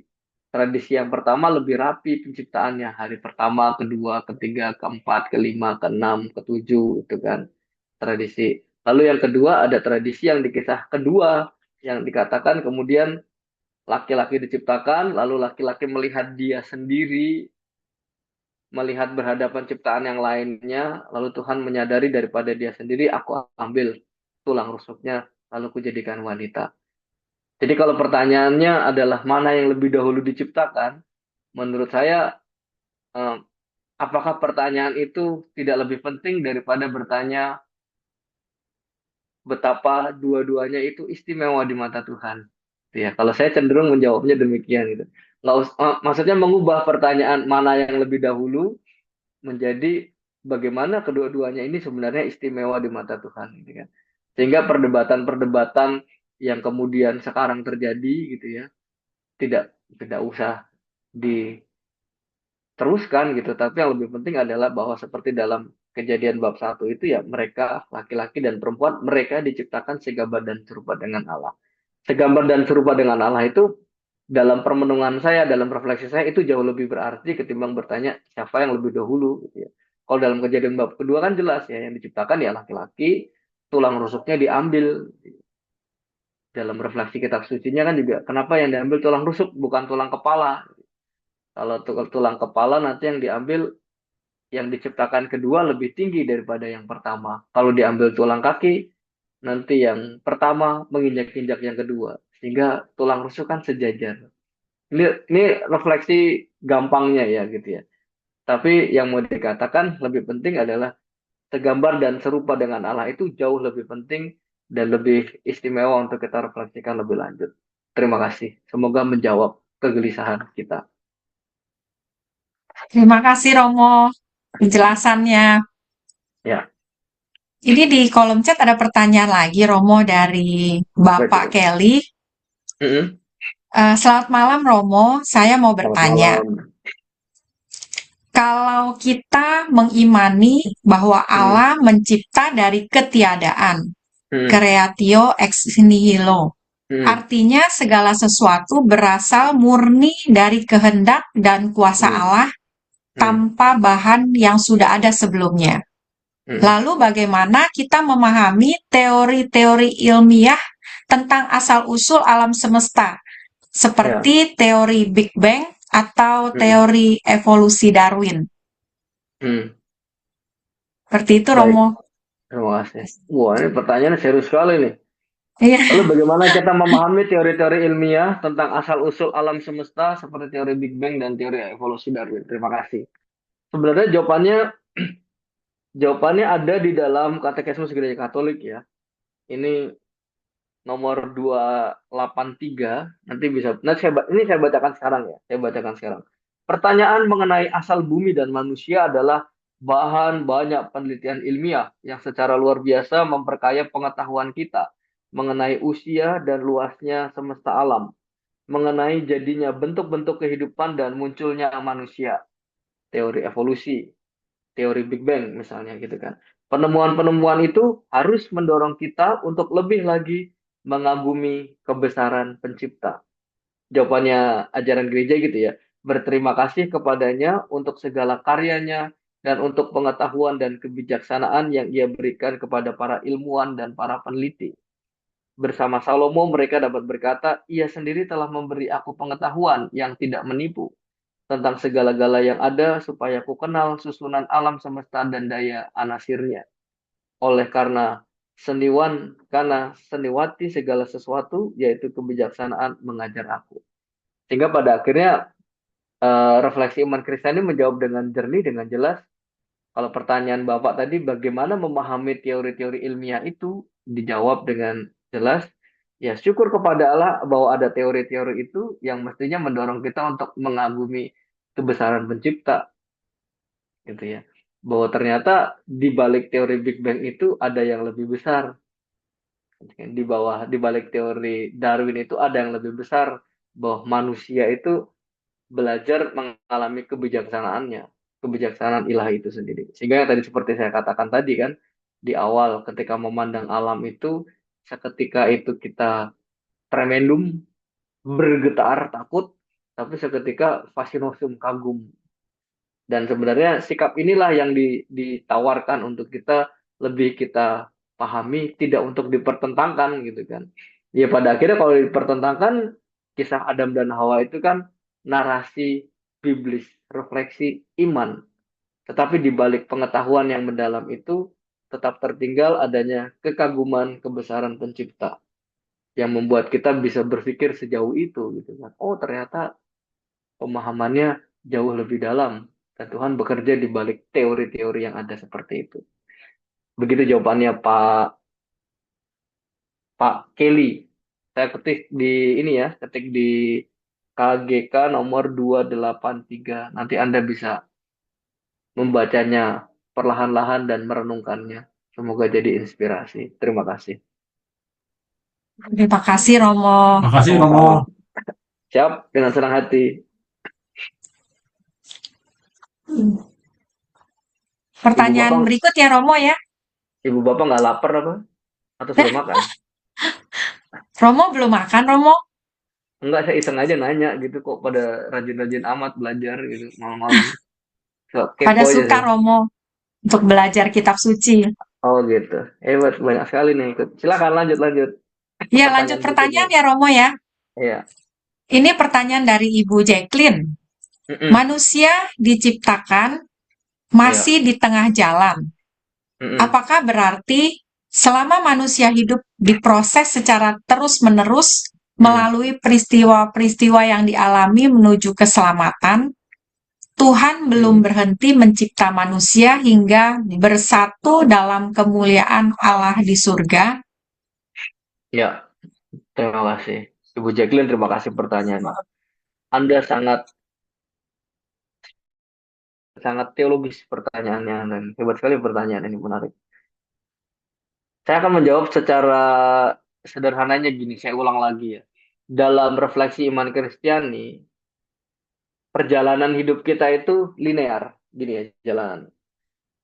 Lahir, hidup berjuang di dunia, meninggal bersatu dengan Allah, gitu ya, linear perjalanannya. Kalau teman-teman kita yang kepercayaan lain kan ada yang mengatakan hidup itu siklis, lingkaran ya. Lahir, kalau hidupnya baik, nanti lahir sebagai manusia lagi. Kalau nggak baik, dia lahir sebagai ciptaan yang lain gitu ya. Sampai akhirnya mereka terpental pada satu titik kesempurnaan hidup.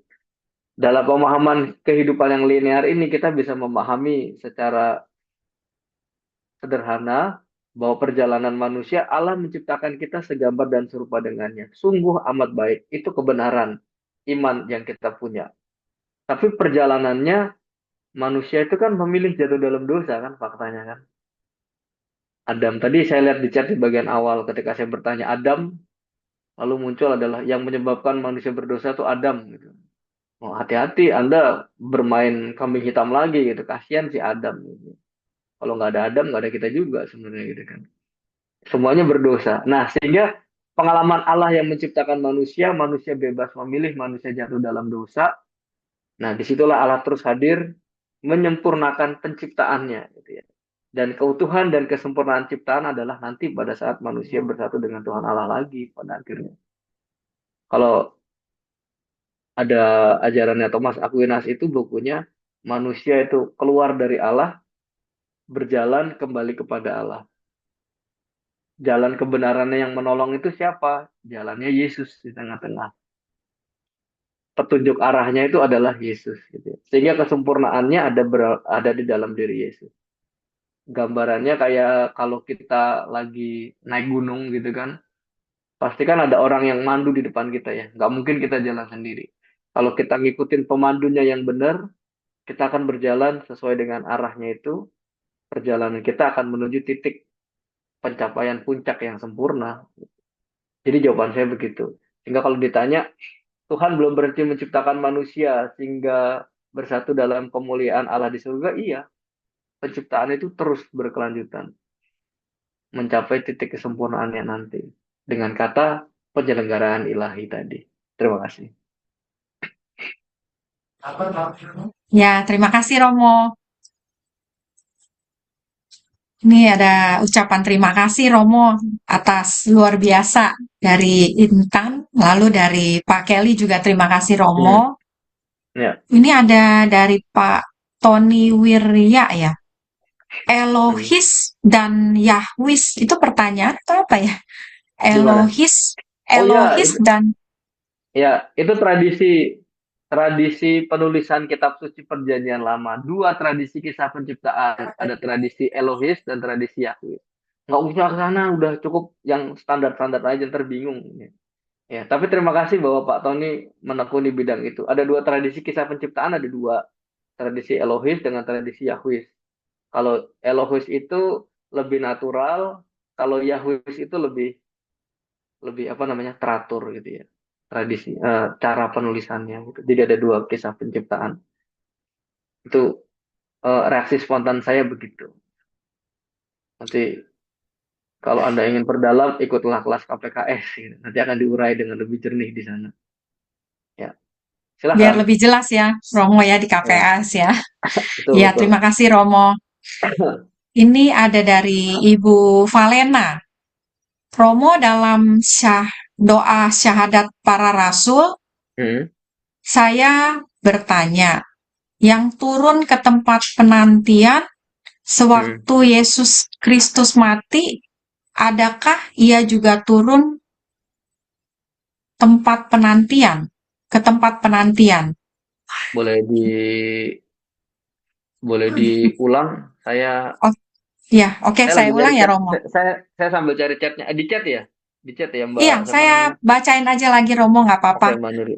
Ntar saya Ya, coba chat. dalam doa syahadat para rasul, saya bertanya, yang turun ke tempat penantian sewaktu Yesus Kristus mati, adakah ia juga turun ke tempat, apakah ia juga turun ke tempat penantian? Oh iya.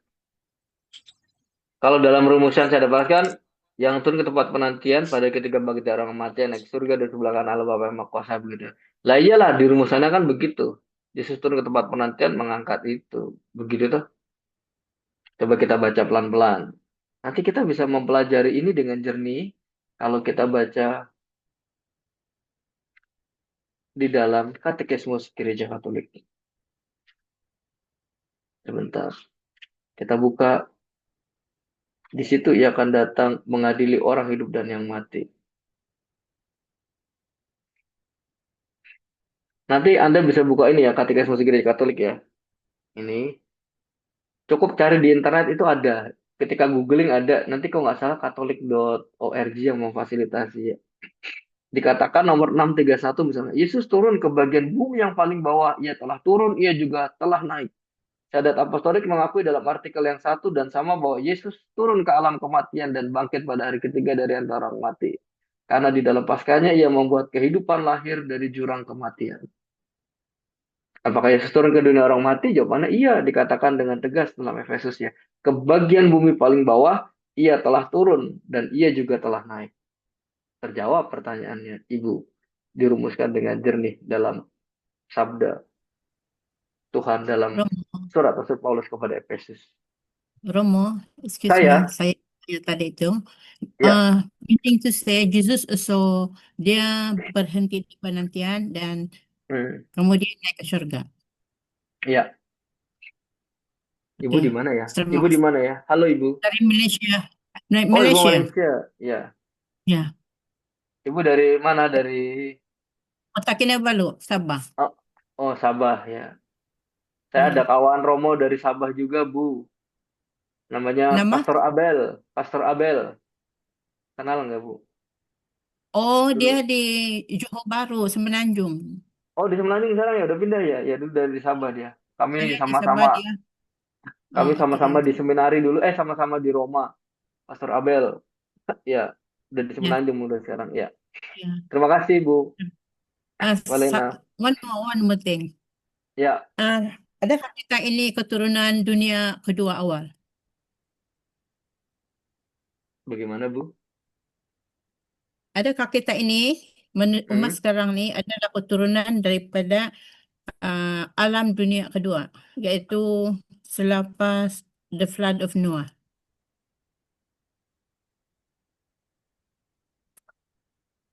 Aduh, saya minta maaf, Bu. Saya bisa diulang, Bu. Saya nggak begitu nangkap, agak putus-putus tadi, Bu. Sorry, Bu. Bisa diulang, Bu, Iya, pertanyaannya. agak putus-putus ya, Bu Valena. Ya, Boleh tolong boleh diulang? diulang, ya. Di Oh, sayanya oke, agak oke. putus-putus, mungkin, ya. Iya, di saya juga. Atau diketik kalau nggak di chat ya. Ya, supaya Okay, tidak salah tangkap saya. I jot down first and then Oh ya, baca. oke. Ya, Thank you. ya. You're welcome. Oke. Iya, Romo, lanjut pertanyaan yang tadi tempat penantian nih, Romo. Saya tadi Ya. jadi kepikiran.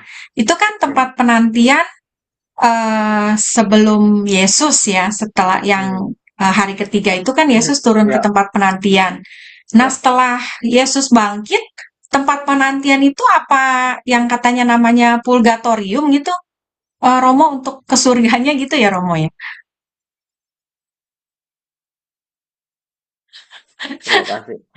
Anda memberikan pertanyaan sulit kepada saya. Saya juga belum pernah masuk ke sana sih, gitu. Nanti kalau udah masuk ke sana saya ceritain lah. Iya. Tapi yang menurut saya sih yang paling gampang ya, paling gampang adalah kalau kita bertanya soal tempat api penyucian. Api penyucian itu bukan api pencucian ya, api penyucian. Kita disucikan gitu ya, bukan dicuci. Pencucian kan dicuci. Artinya adalah keyakinan iman bahwa kita masih dikasih kesempatan oleh Tuhan untuk memulihkan diri kita sebelum memilih jatuh dalam neraka gitu. Kalau untuk saya sederhananya mengatakan seperti itu ya. Apakah kemudian bentuknya tempat atau kesempatan direfleksikan dalam gereja Katolik? Kalau misalnya di Roma itu ada satu gereja kecil di pinggir Sungai Tiber. Di situ diyakini banyak orang yang memberikan testimoni yang datang dari api penyucian. Ada tempatnya gitu dikatakan. Ini sebuah tempat. Itu dari testimoni ya, testimoni para orang-orang kudus gitu kan. Berarti memang seketika itu adalah tempat menurut kesaksian para orang-orang kudus itu, tapi seketika juga bisa kita katakan sebagai kesempatan dari Tuhan. Gitu. Menurut saya yang lebih penting adalah memahami bahwa kalau kita percaya Allah itu pencipta segala sesuatunya baik, pada akhirnya kita juga dikasih kesempatan untuk menjadi baik juga sampai titik akhirnya gitu ya. Sebelum kita memang memilih memutus relasi dengan Tuhan dan masuk dalam neraka. Mungkin jawabannya begitu ya, supaya nanti kita tidak masuk ke dalam refleksi eskatologis yang sangat spesifik, sangat detail. Nanti kita semuanya jadi bingung. Tapi cukup sampai sini saja. Jawaban sederhana saya seperti itu. Gitu ya. Iya, Ya. makasih ya, Ya. Romo. Ya. Iya, ini dari Intan ini mengucapkan terima kasih Tuhan Yesus sudah mendoakan Intan. Lalu Ya. ada juga yang bilang lapar ini, Romo. Yang Iya, tadi Romo lapar tanya nih. udah makan, lapar nih Romo. Dari Budina ya. Lalu ini ada pertanyaan ini, Romo, dari Ya. Luciani. Kalau manusia diciptakan menurut gambar dan citra Allah, mengapa ada manusia yang menghancurkan orang lain? ciptaan Allah lainnya, di manakah gambar Allah? Ya,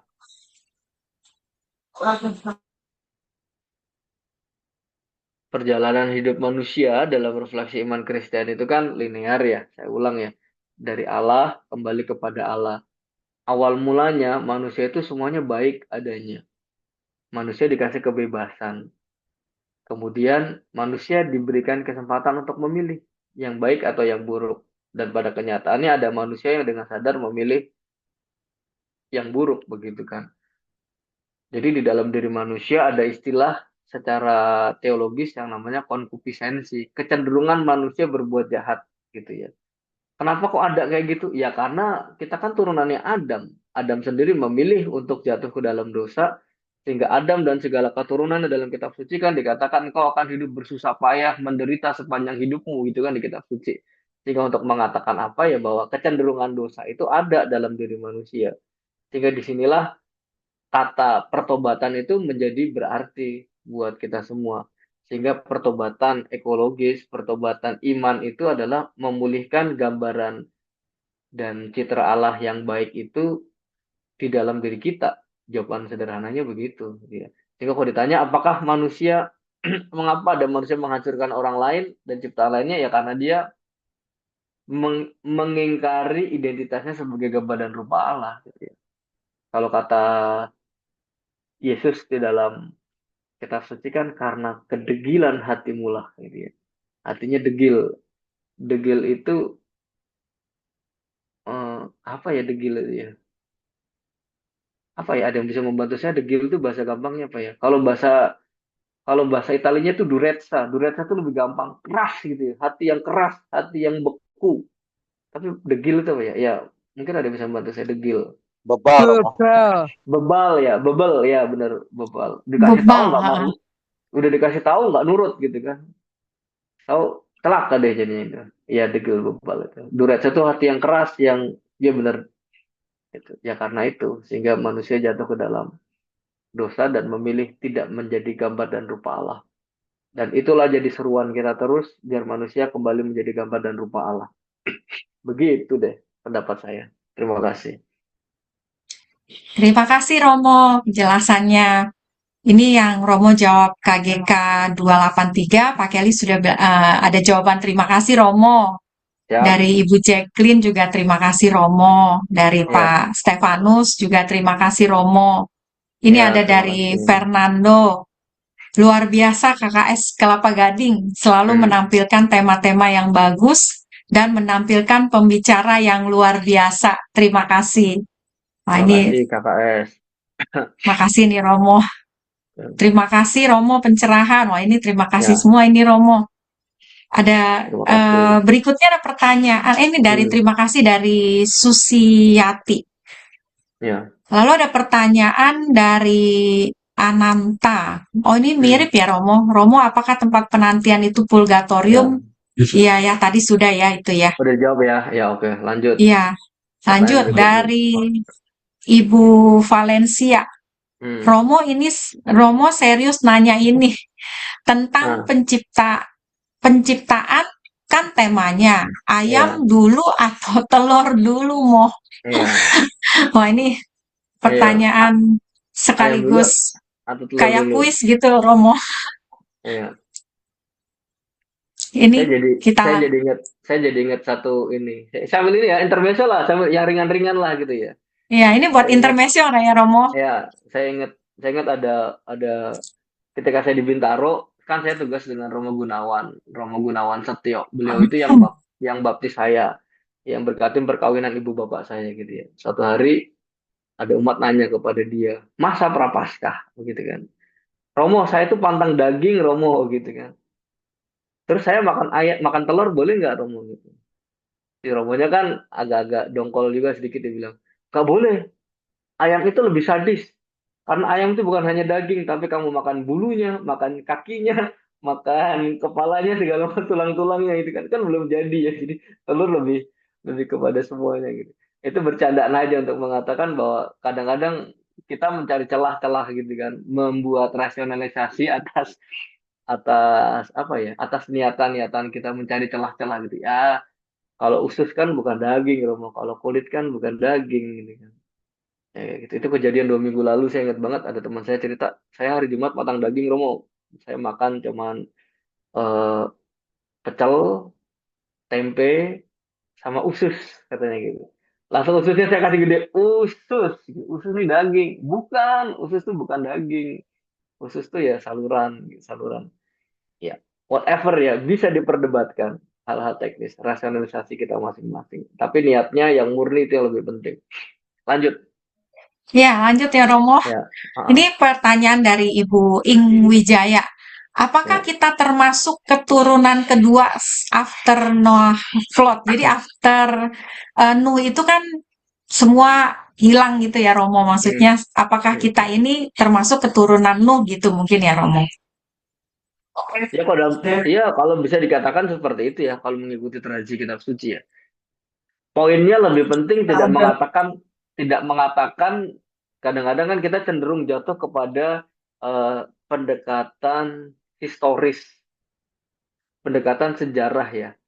Artinya bahwa yang namanya misalnya Ibu Norma dari Ketapang itu adalah anak dari ibu kandungnya, begitu kan? Nggak mungkin Ibu Norma yang dari Ketapang itu lahir dari seorang ibu yang berada di tempat antah berantah yang dia tidak kenal. Itu kan berarti kan kita mencari rujukan historis, lurus sejarahnya begitu ya.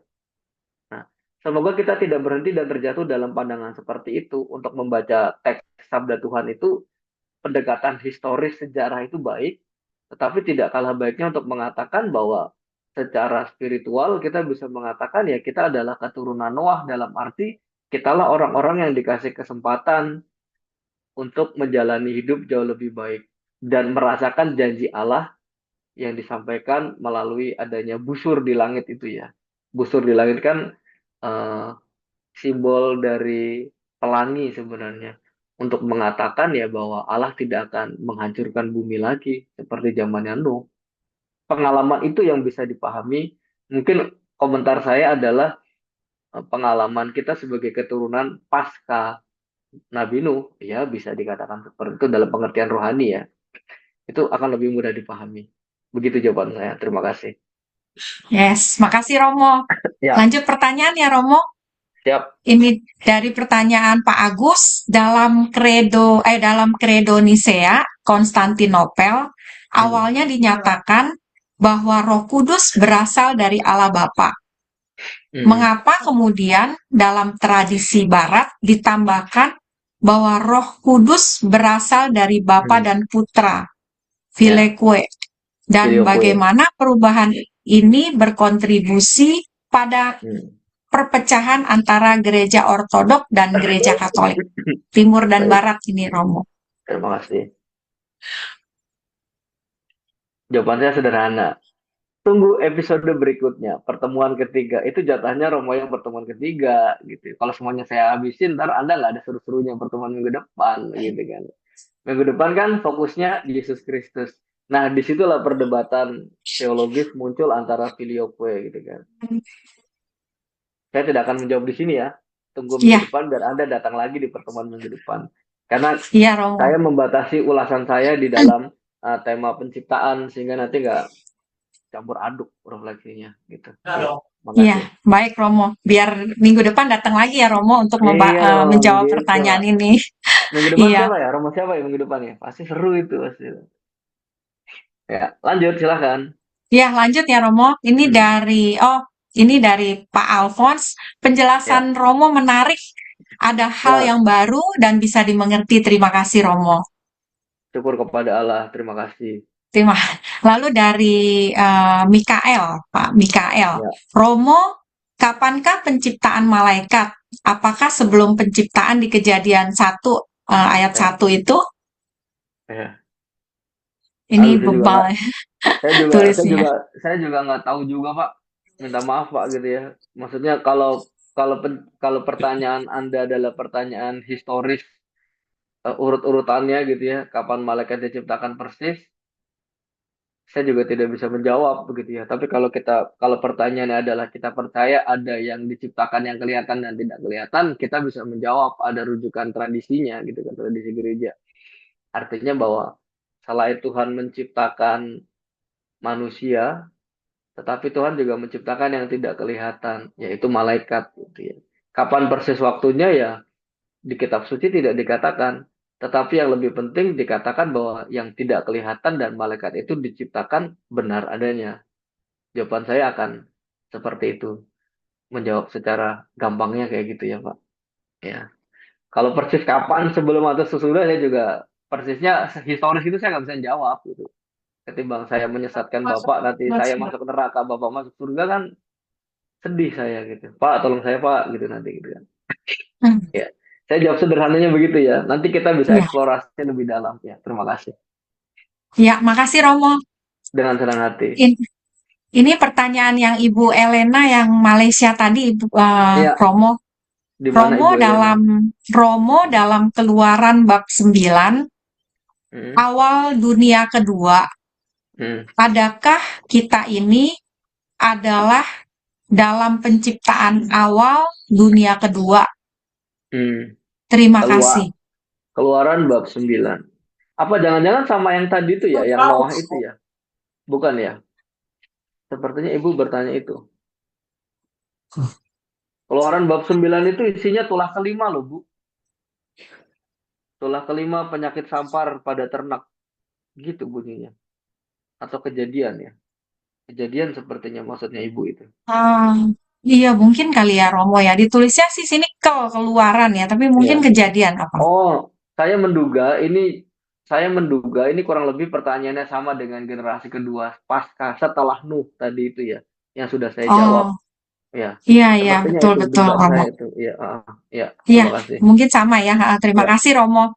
Ini terima kasih dari Pak Dombang. Terima kasih Romo. Ya. Lalu ada juga dari Ibu Julita. Ini kayaknya pertanyaannya juga mirip yang tempat-tempat penantian yang dimaksud, tempat jiwa orang benar. Iya, ini udah ya tadi ya Romo ya. Ya. Terus dari Pak Agus. Dalam kitab Kejadian dinyatakan bahwa manusia diciptakan menurut gambar dan rupa Allah. Imago Dei. Mengapa teks tersebut menekankan dua istilah, gambar dan rupa?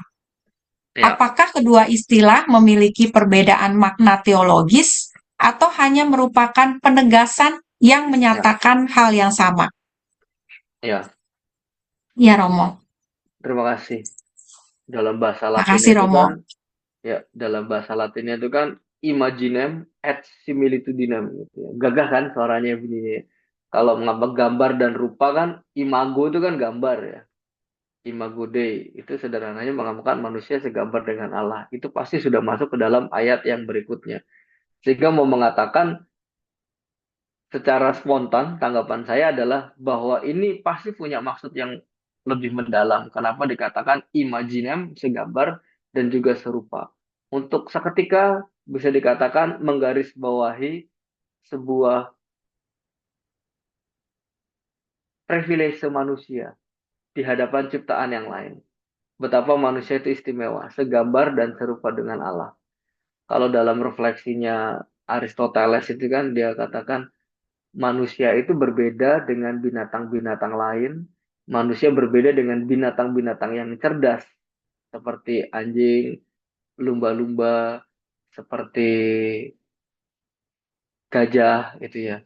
Tapi manusia itu istimewa karena manusia bukan hanya bisa mengingat, tapi manusia bisa merefleksikan pengalamannya. Dia bisa benci sama orang, tapi manusia bisa mengampuni. Nah itu. Seperti Allah yang mengampuni. Sehingga saya melihat bahwa similitudinem imaginem ingin mengatakan hal yang lebih penting ya. Tidak sekedar aksentuasi, tapi pasti ada makna lebih terdalamnya.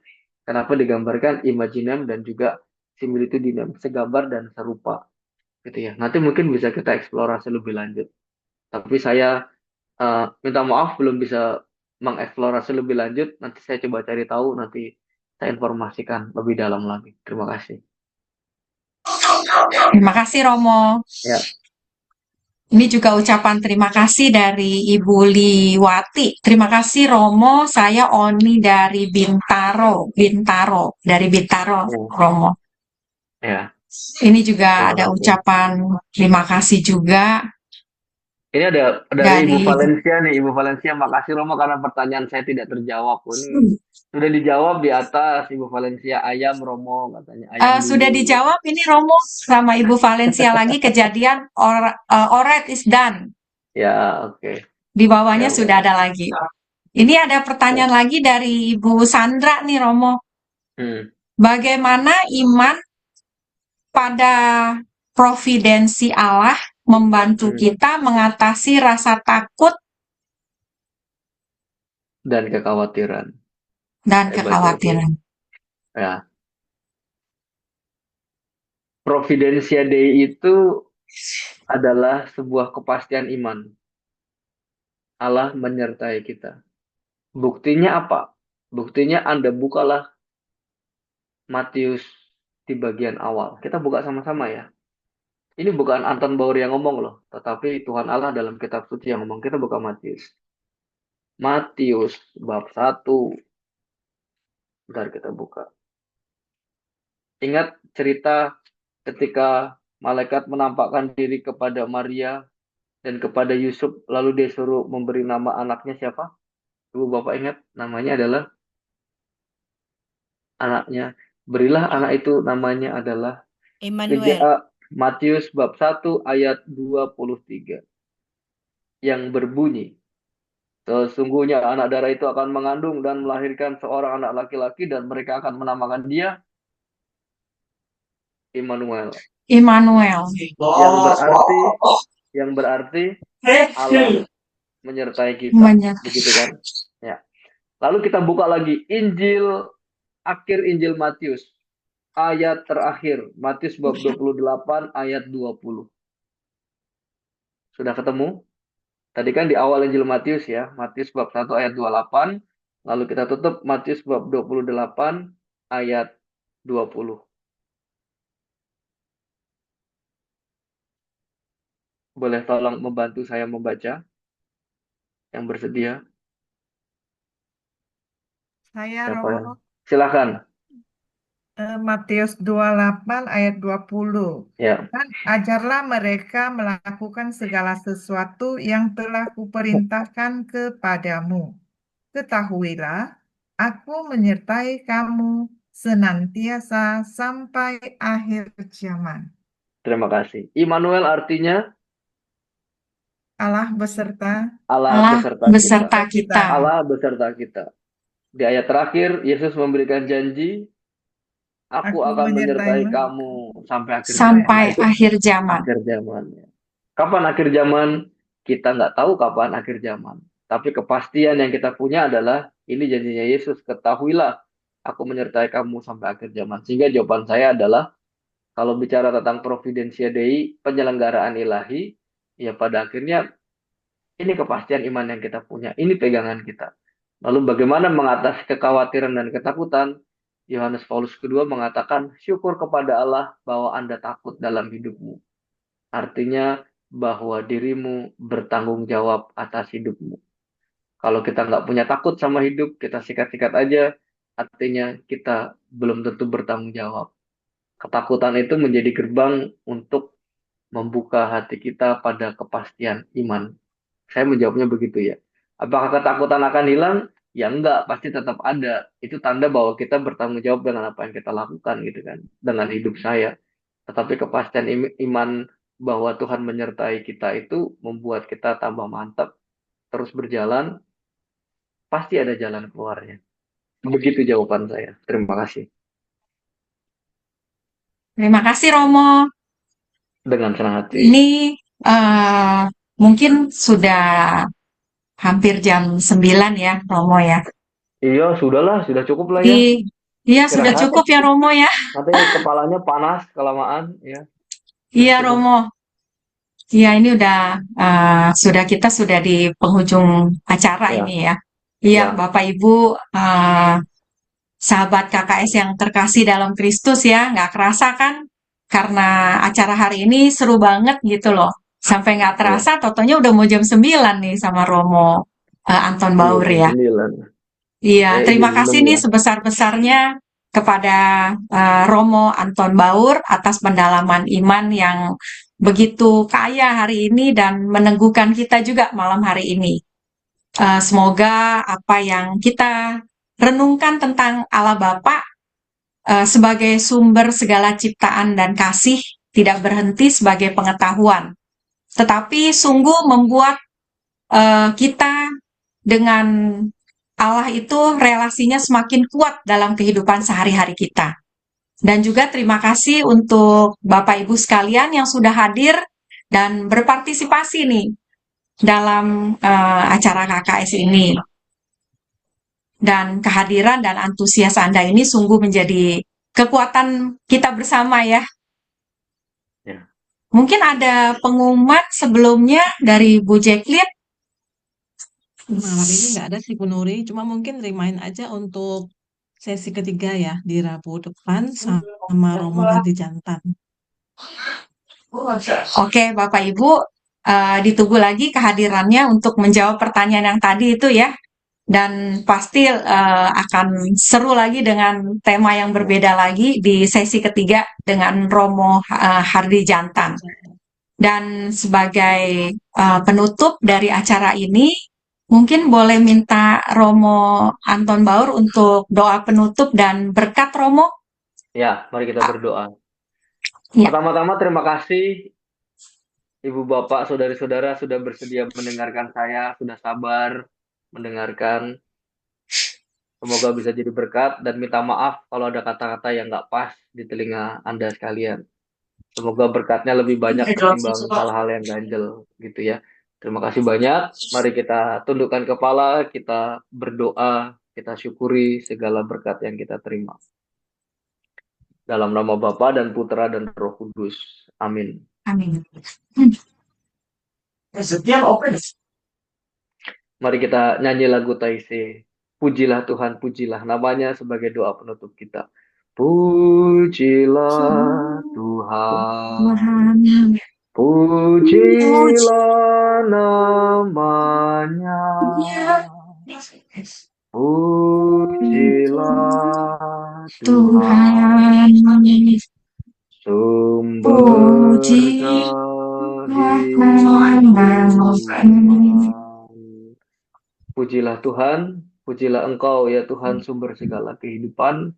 Kami memuji-Mu dalam setiap perjuangan hidup kami, dalam hati kami yang terbuka berkumpul malam hari ini untuk mendengarkan sabda-Mu dan berproses bersama untuk semakin setia kepada-Mu. Tuhan yang baik, tuntunlah dan bimbinglah kami supaya kami selalu terarah kepada-Mu. Bimbinglah dan lindungilah kami malam hari ini agar kami dapat beristirahat dengan nyenyak. Bimbinglah dan berkatilah keluarga kami dimanapun mereka berada. Dan kami juga mohon doa-Mu serta kedamaian abadi untuk saudari-saudara kami yang sudah meninggal dunia. Kami persembahkan seluruh doa, pembelajaran, harapan, niat-niat baik, dan juga persembahan kami ke dalam tangan-Mu. Allah yang setia, Allah yang mencintai kami kini dan sepanjang segala masa. Amin.